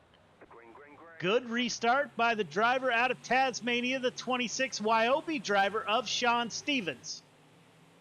Joseph Grandy P2.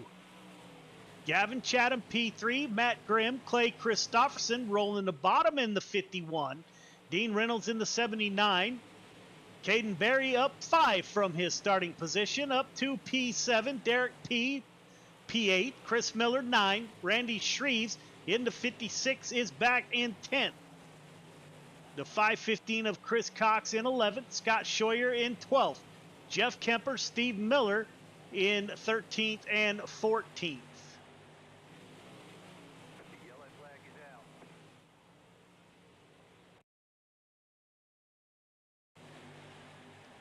22 car of Brandon Wright.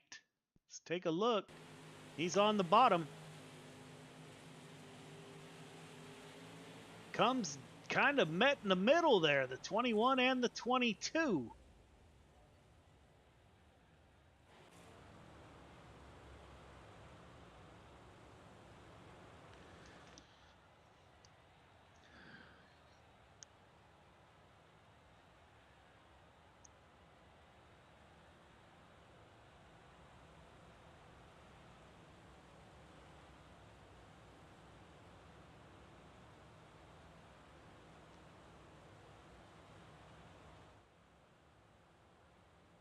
So here comes the restart on lap 6 of 30.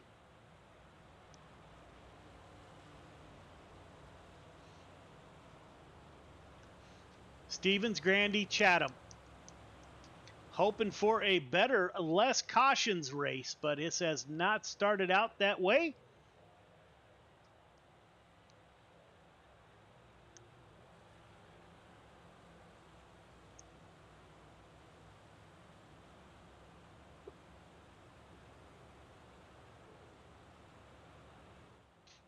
Lights are off on the pace truck, getting ready to go back green.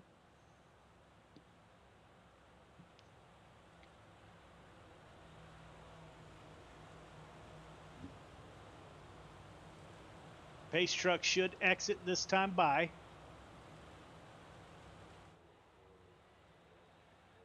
Pace truck is off, as is Sean Stevens. Joseph Grandy in tow. Caden Berry jumps out of line. He goes down low with Clay Christopherson. The 50, somebody was also jumped out of line. That's the 91 of Matt Grimm. He's running about a card length lower than Sean Stevens and Gavin Chatham were.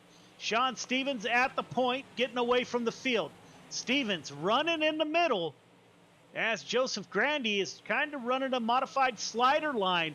Clay Christopherson way down low. He's rolling the bottom. Caution comes back out once again.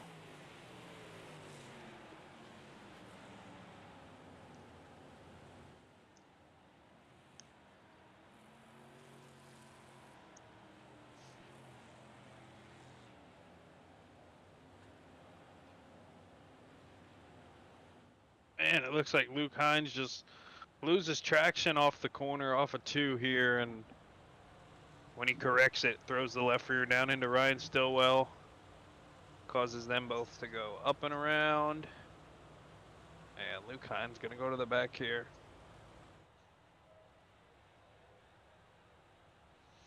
Luke Hines, EOL. My SDK didn't pick it up again. I don't know why. But it did not. On lap 9 of 30. I am cheering on a long green run here, as I'm sure all of you out there are doing the same.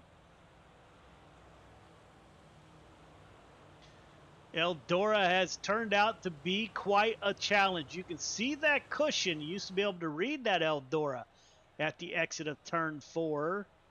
You can see that cushion starting to push up against the wall there.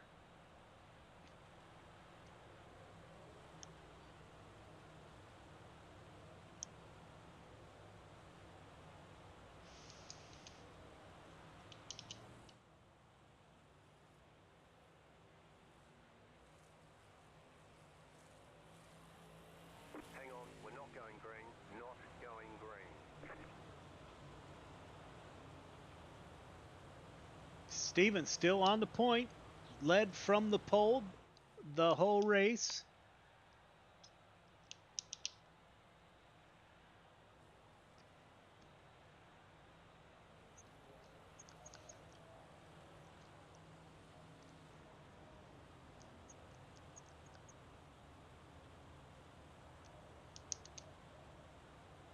Race control trying to get the cars lined back up for the restart. Hang on, we're not going green. Not going green.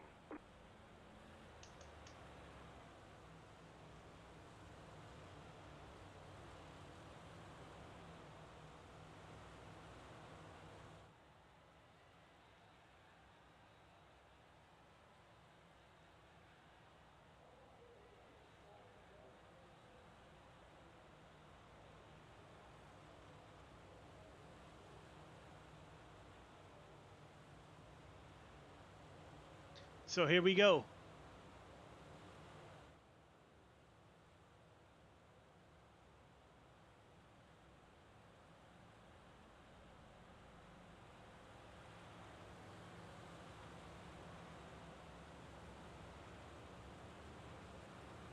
Sean Stevens waiting for the pace truck. It's been a long night.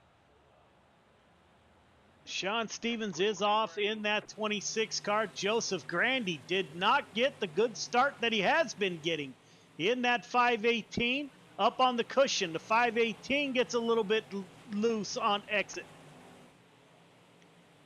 Gavin Chatham up to P3, Matt Grimm P4. Clay Christopherson still trying to bottom in the 51. He'll take it 3 wide. Matt Grimm in the 91 putting the pressure on the 24 of Gavin Chatham.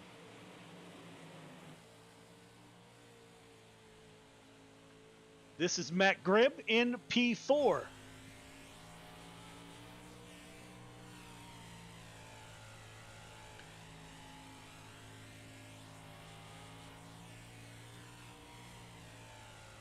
You can see Grimm running that high side, Chatham right in front of him. As Grandy dives down low, still trying to get underneath the 26 of Sean Stevens. So if nothing else, Grandy is keeping the pressure on the 26, letting him know he's there. Chatham now, slider line.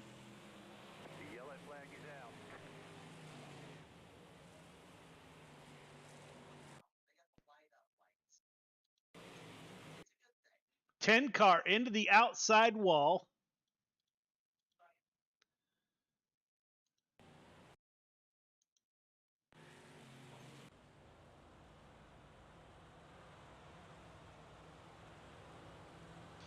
Sean Stevens still at the front of the field on lap 13 of 30.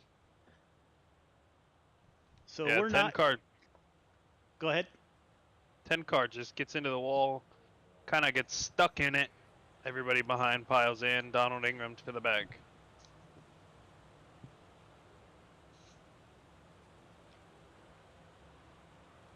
So, where are we at? Stevens, Grandy, Chatham, Grimm, Christofferson, Caden Berry, Derek P., Randy Shreves.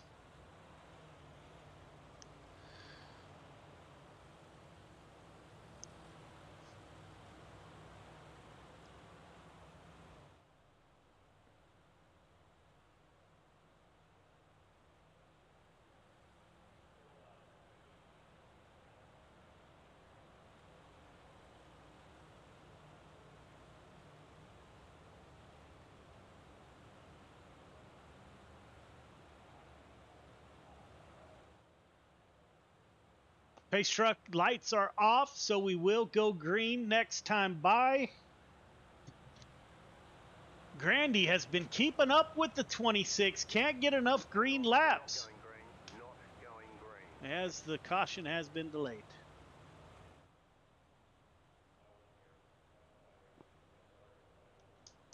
So he was 2 laps down. Scoring was just a little delayed on that one.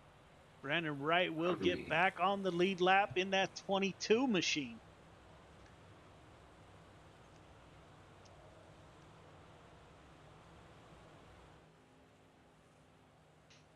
So we've seen a little bit of everything tonight, but mostly we've seen cautions.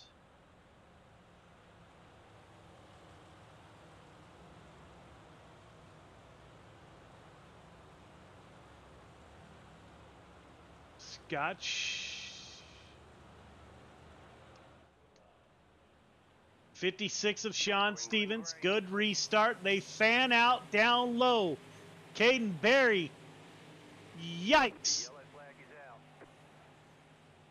Let's take a look. Caden Berry dove down in.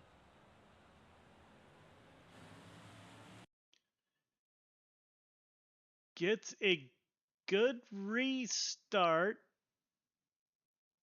They were side by side at the line, so no fault. 51 51 comes down into the side, it looked like. Let's see.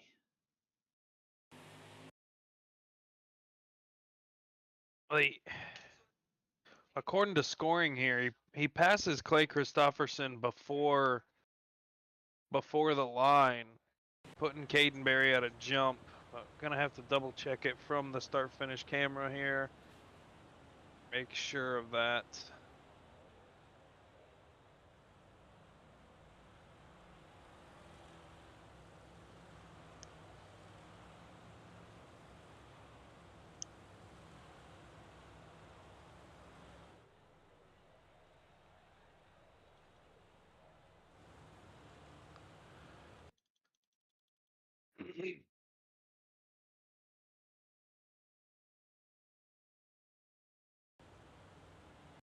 No, Caden had a clean start, just barely. 51 turns down. Hang on, we're not going green. Not going. So, trying to get everything sorted. EOL goes to the 51.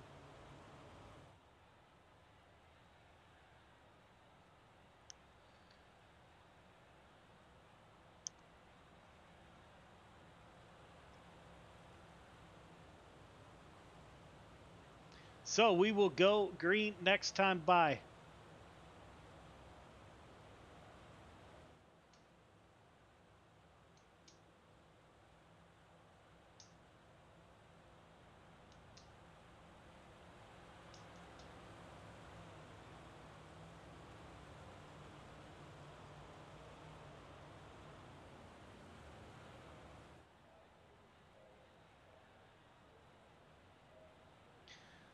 So we go back green on lap 14, now 15 of 30. We are about to make it halfway, possibly. Joseph Grandy, P2, Chatham, P3. Matt Grimm in the 91 is P4. Caden Berry up 7 to P5. Derek P6. Randy Shreves, two-time sprint car champion, in P7.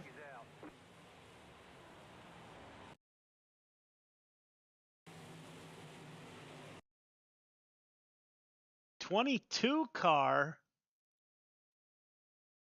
22 or 21 just throws it into the top. He gets extremely loose on the top, shoots back down across the track. Into the 22.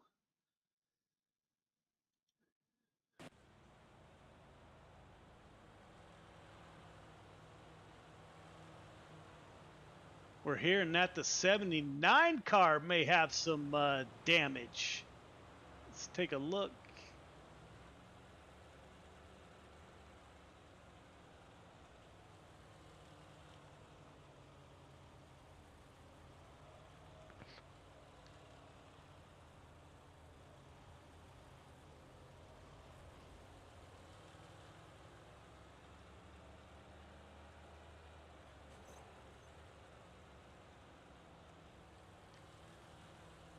Looking to see if we can see the front of, yeah, the 79 crab walking a little bit here. So he might have some issues.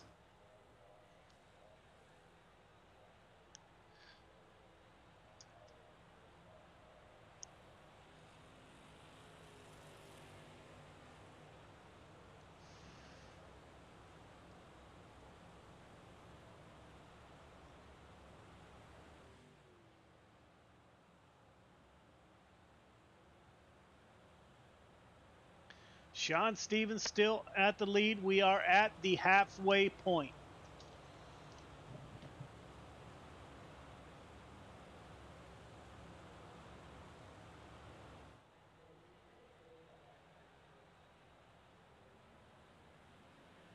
Green flag, green flag. Sean Stevens with the restart, gets a good restart. Joseph Grandy runs the slider line. Gavin Chatham up to P3. Matt Grimm in the 91. Caden Oh boy. Huh.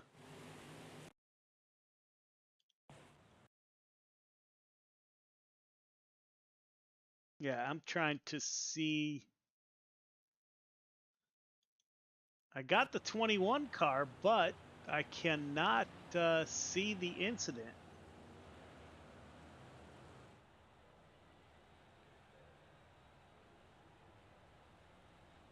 See if we can see it this way.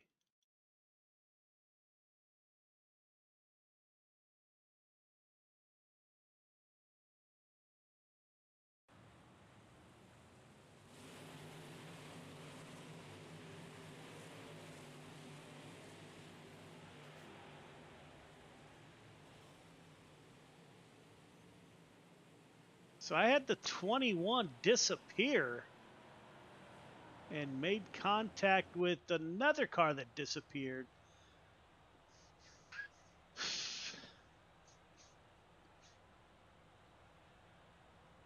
There are nights. Hang on, we're not going green, not going green.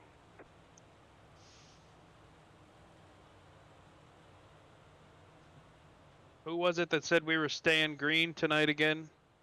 Oh, that was me. Yeah. It is Hey, difficult and painful some nights. Yeah, you gotta hope for it though. All right, leader, make sure you close up to the pace truck a little bit there before we go green.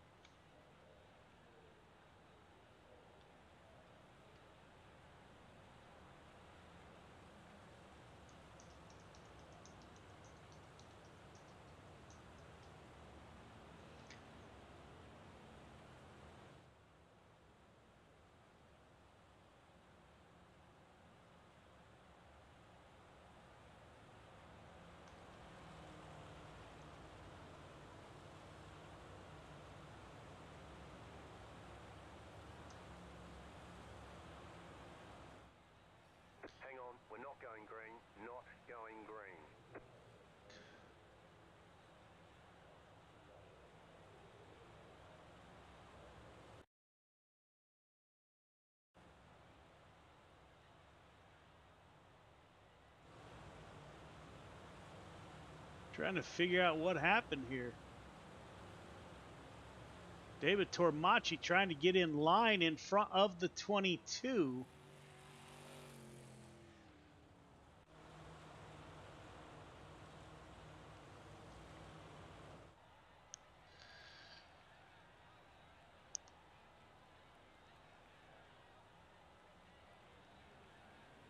Green flag, green flag.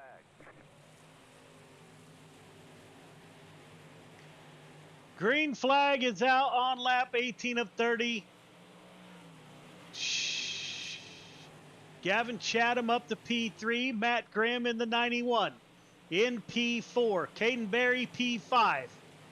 Derek P in the 14 car has moved up to P6. Sean Stevens all by himself out front. Joseph Grandy still running the slider line. Grandy running the slider line. It looks like Sean Stevens running a cut down. Gavin Chatham trying to close in on the 518. They're side by side.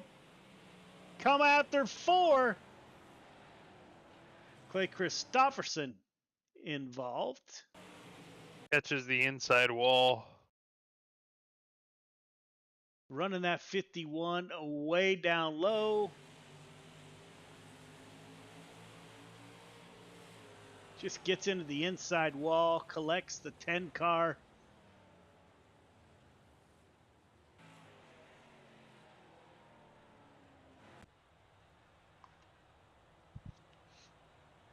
Yeah, we got to be getting close. Are you tracking the 2 cautions and you're DQ'd?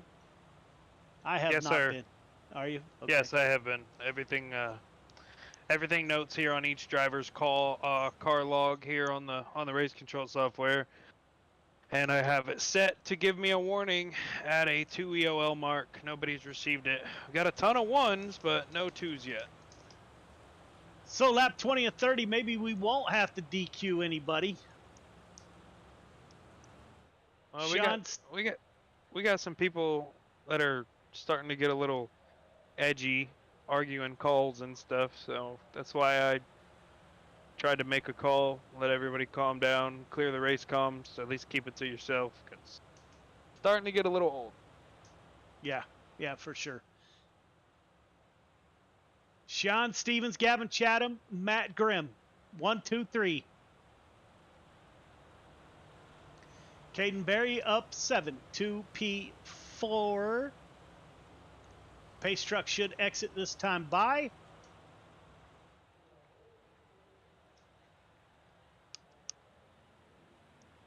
Green flag, green flag. Good restart by Sean Stevens. Pulls out in front of Gavin Chatham. Chatham with Matt Grimm on his tail. Caden Berry in the 12 car. He's running the bottom. Caden Berry will take it 3 wide. The 91 goes inside the 24.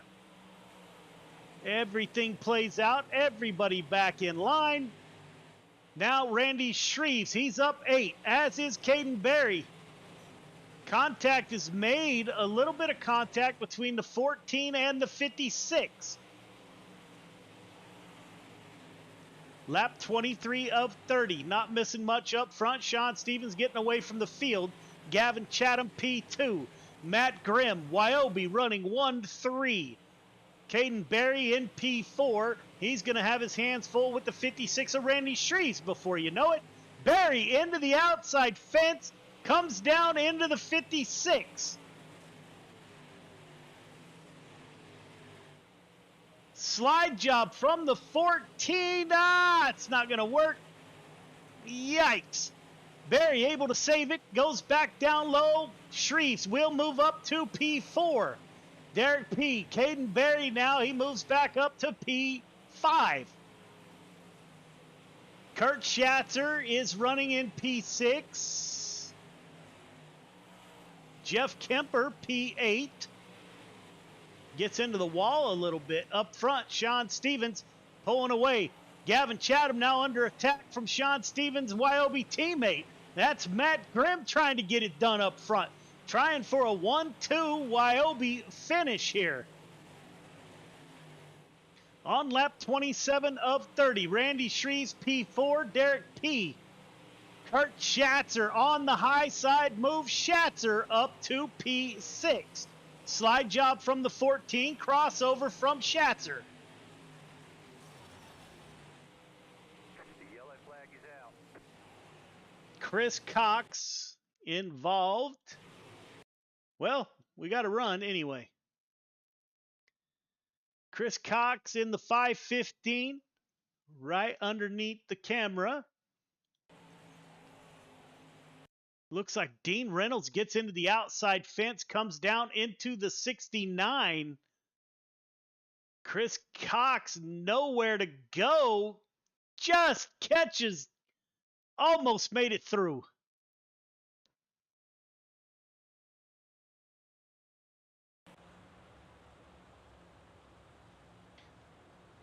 All right, I think we're going to make it. I think so. This should be our last one.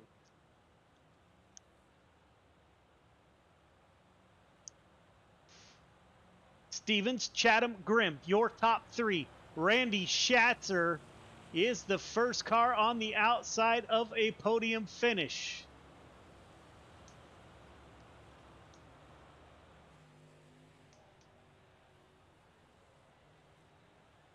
Shreves needs to get by the 91.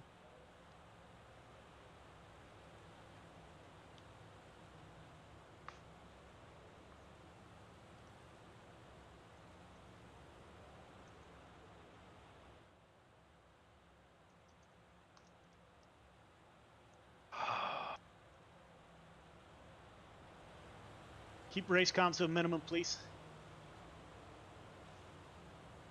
Hang on, we're not going green. Not going green.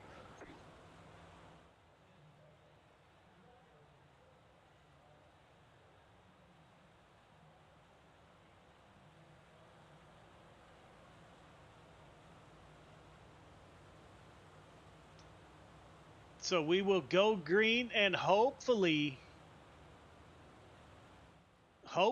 we get this race in.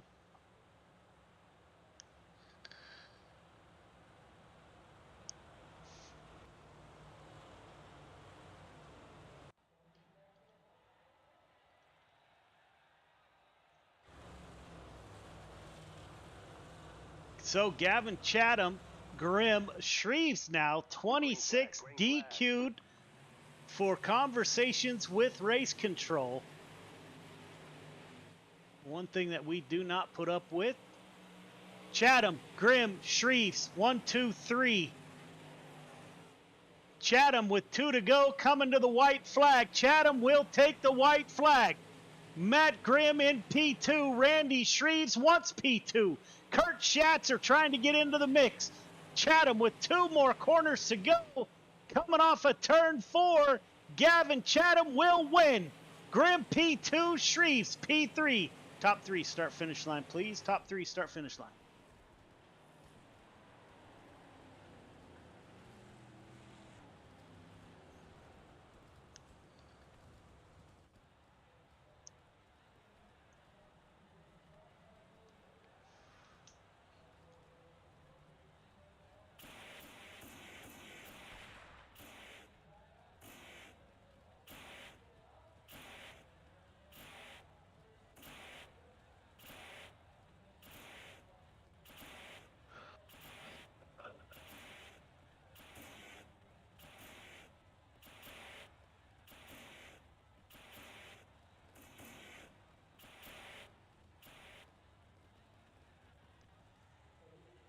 I'll make that work, fellas. Don't forget to go up for your interviews. So we will talk to your top 3 after a long, long night of racing.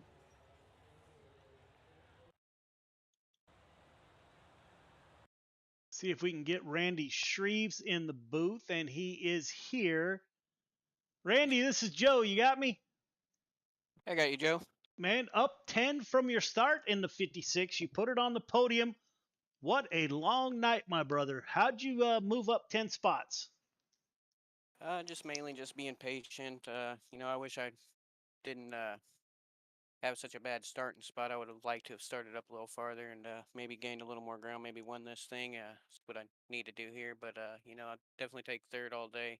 Yeah, it was definitely a tough race there. I'm trying to catch everybody and just avoid all the incidents and just be patient. Yeah, man, I was hoping Eldora would be the savior, but I guess we're going to have to try a Lima Land next week, maybe.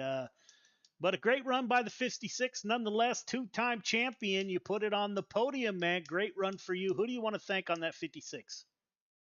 For sure, want to thank my team, LGR Motorsports, Coulter West at Redline Race Designs, One Wish Foundation, Wraps and Stitches, KSB Builders, Finish Line Repair, everybody with Gears Unlimited, Friday Night Lights, Mission 22, everybody involved with this thing, and everybody for watching.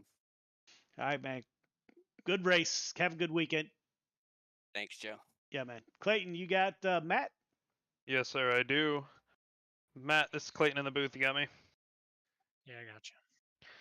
Man, 6 to second for you. Saw you kind of hold back a few times. Had to wait for your opportunities to get around. Pick up some good spots. Second, good points tonight, man. How'd you get it down in the 91? Yeah, I just had to be patient at the beginning and let everything kind of work itself out, and just wait for the lines to come in and try and work in between these cautions. I mean, it's hard to get anything going when it's a caution every lap. Yeah, it's kind of been par for the course tonight, man. Eldora completely slick. Where were you finding speed in that 305 with a completely slick racetrack like we saw tonight? There at the end, I was kind of finding a good bit, entering high and cutting down low, but I mean, it's pretty tricky, and you got to kind of play off of what Gavin's doing in order to get around him, and it just came up a little short there. Absolutely, man. We still stout finish, good increase, good drive through the front portion of the field. 6 to second, not a bad night. Great points night. Who do you got to thank on that 91 tonight for getting it done? Everybody at YOB, especially Sean, Catalysm Computers, CNC Race Design, Speed Factory Sets, LCJ Carpentry, and Stingray Rock Tools Australia. Well, congratulations, Matt. Thanks, man. Your winner, the 24 car of Gavin Chatham. It's been a while since Gavin Chatham has visited Victory Lane in that 24 ride. Gavin, this is Joe. You got me? Hey, Joe. How's everybody going? Man, or doing, I should say. I'm not sure. Is it tomorrow already? It must be tomorrow. That was a long one, my brother. You hung in there. How'd you get it done in the 24 machine? Once again, it goes back to everything stems from you got to start your night off good, qualifying, run good in the heat race, and then be consistent in the feature, in which we were tonight, and it was really good.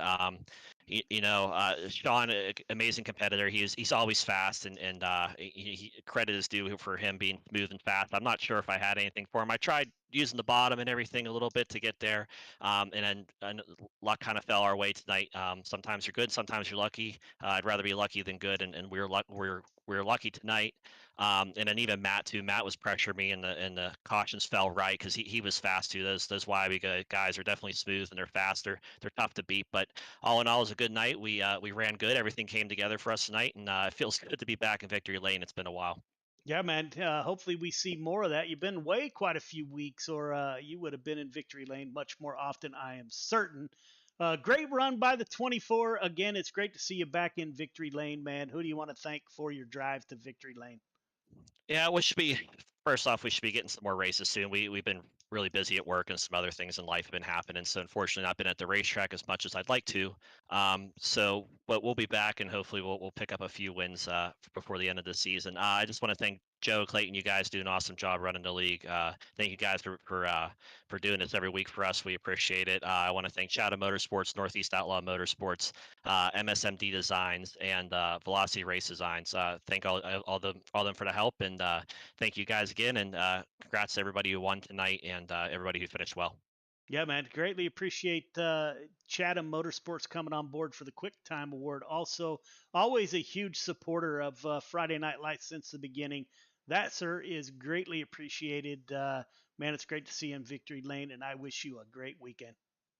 All right, thanks, guys. Clayton, Joe, have a nice weekend, everybody. I almost forgot the fans too. Everybody that watches every Friday night and supports us. I hope we put on a good show for y'all, and I hope you enjoy. And I want to thank you guys, and everybody have a nice weekend. Yeah, man. You too. Yes, sir. You too. Thank you, guys. All right, Clayton. There you have it. What are your last thoughts? Oh man, I think a drink is well deserved for the both of us. I'm gonna cash up you $5. You go enjoy a scotch on me. Man, that was a long one. It was a long one, chaotic. I don't think I've ever done a Friday Night Lights until 10:30 Eastern, but hey, we got it done like always, man. Nobody better in the booth. I love being up here with you. Definitely a little hectic. My fuse ran pretty short, but cool heads prevail. And, it was just I think just the slick racetrack, man. You know, no matter how on the bottom you think you are, as soon as you get on the gas in all three of these classes tonight, it just pushes up, and that's where we saw 90% of the contact. Well, I'd say 75. The other 25% was running too high, catching the wall at the wrong time and getting rear-ended or turning yourself sideways into the field. But man, it was I guarantee you every one of those drivers that ran tonight probably have some sore fingers right now letting go of the wheels. Yeah, man. Absolutely. I support whatever you decide 100%. Always have, always will. You know that.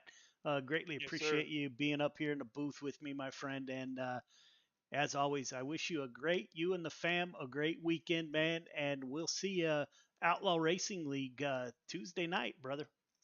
Yeah, you guys come on. Make sure you tune back in. I got your 6th Tuesday night. We got a Crown Jewel event. I believe we're racing. Looking at the schedule here, looks like we're going to Lucas Oil. 100 laps in the super late models. So, get a payout put together for them guys and run another Crown Jewel non-points race, and then more than likely put another fun run.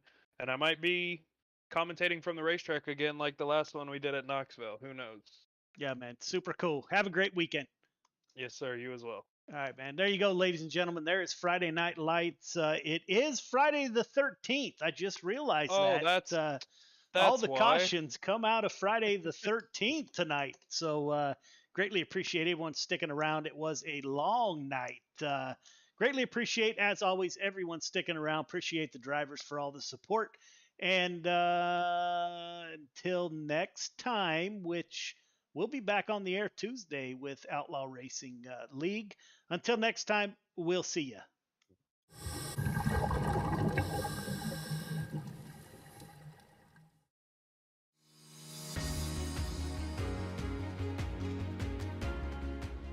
My name's Nick Powers, and I'm the president and lead instructor of Warfighter Scuba. I'm a veteran of the United States Marine Corps from the years 2003 to 2007, with one combat deployment to Haditha, Iraq in 2006. Throughout my time overseas, I experienced a lot of situations that you wouldn't necessarily find yourself in the United States. IEDs, getting shot at, rocket attacks, mortar attacks, you name it, it happened. When I got out of the Marine Corps in 2007, I tried to adjust back to civilian life, and the whole time you're in, you just can't wait to get out. And when you get out, you start to realize, did you make the right decision? 9 times out of 10, most of the guys that get out, they immediately plummet into a depression cycle because you don't have that structure anymore that the military provides you. And this hit me super hard.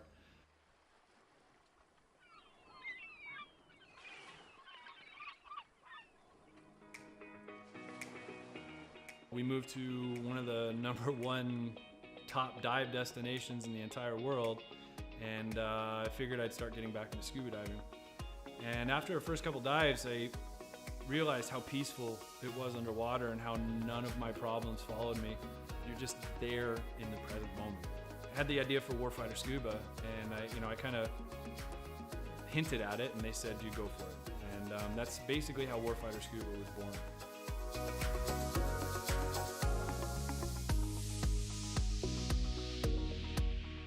So Warfighter Scuba is a nonprofit. We're a 501c3 nonprofit with the IRS. We bring combat wounded veterans down to the Caribbean to teach them scuba diving to treat their wounds.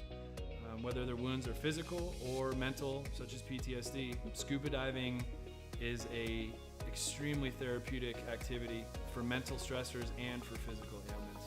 Mentally, as soon as you go underwater, your body just reacts. It's not normal. You're not meant to breathe underwater. Automatically puts you into the present moment.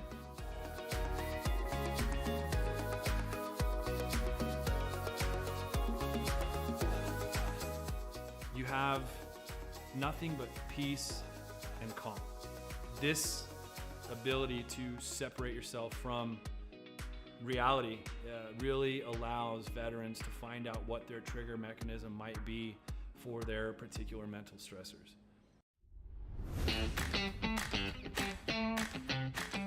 So every veteran who comes through our programs gets a 100% funded trip. Each veteran also receives a round-trip ticket from their home of record. That ticket will bring them straight into Roatan, and their entire week stay, their hotel, their meals, their snacks, everything's paid for. And so that veteran can get an entire week away from reality and completely separate from any kind of problems they might be facing at home. So each veteran receives very private and intimate training sessions when they come down to Roatan. You know, we first start in the pool, we do some confined water skills, we'll then switch out to the open water dives. From that point on, it's not even training anymore, it's just fun. It's learning on a level that I don't think most people have experienced before. We do all the certifications for them that we can in a week at their pace, you know, from open water to full face mask to nitrox. Every trip that we have, whether it's one veteran or 4 veterans at a time, we just have a blast. You know, there's no bad karma. We've seen sharks, we've seen turtles. I mean, we've seen 4 eagle rays at once. I mean, just the things that happen when we're in the water together are truly, they're just unbelievable. The dedication that these vets have now to scuba diving and to wanting to come back and to help other veterans experience what they've experienced, it hits me in the heart more than most things have ever hit me in my heart. It's truly an honor to take, you know, these heroes into the water. It's really cool to see the transformation that happens to them, you know, from being, oh my gosh, you know, I don't know if I'm gonna be able to do this. You know, I've gone snorkeling a few times, or, you know, I'm not that good of a swimmer. And the funny thing about scuba is none of that matters. You know, you're completely weightless in the water. You could come down and have 0 experience in the water and be one of the better scuba divers out there.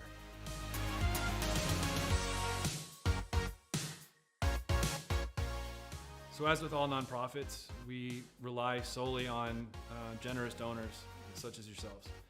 None of these programs could exist without people who are willing to give some of their hard-earned money up to save veterans who might be struggling with everyday life and have that unfortunate thought of suicide. 100% of every dollar that's donated goes directly to the veterans. I personally, myself, I do not take any kind of money. All my time is donated. There's no salary to anybody who's on the board or any staff positions in Warfighter. Donations can be made on our website at www.warfighterscuba.org. And remember, every donation is 100% tax deductible.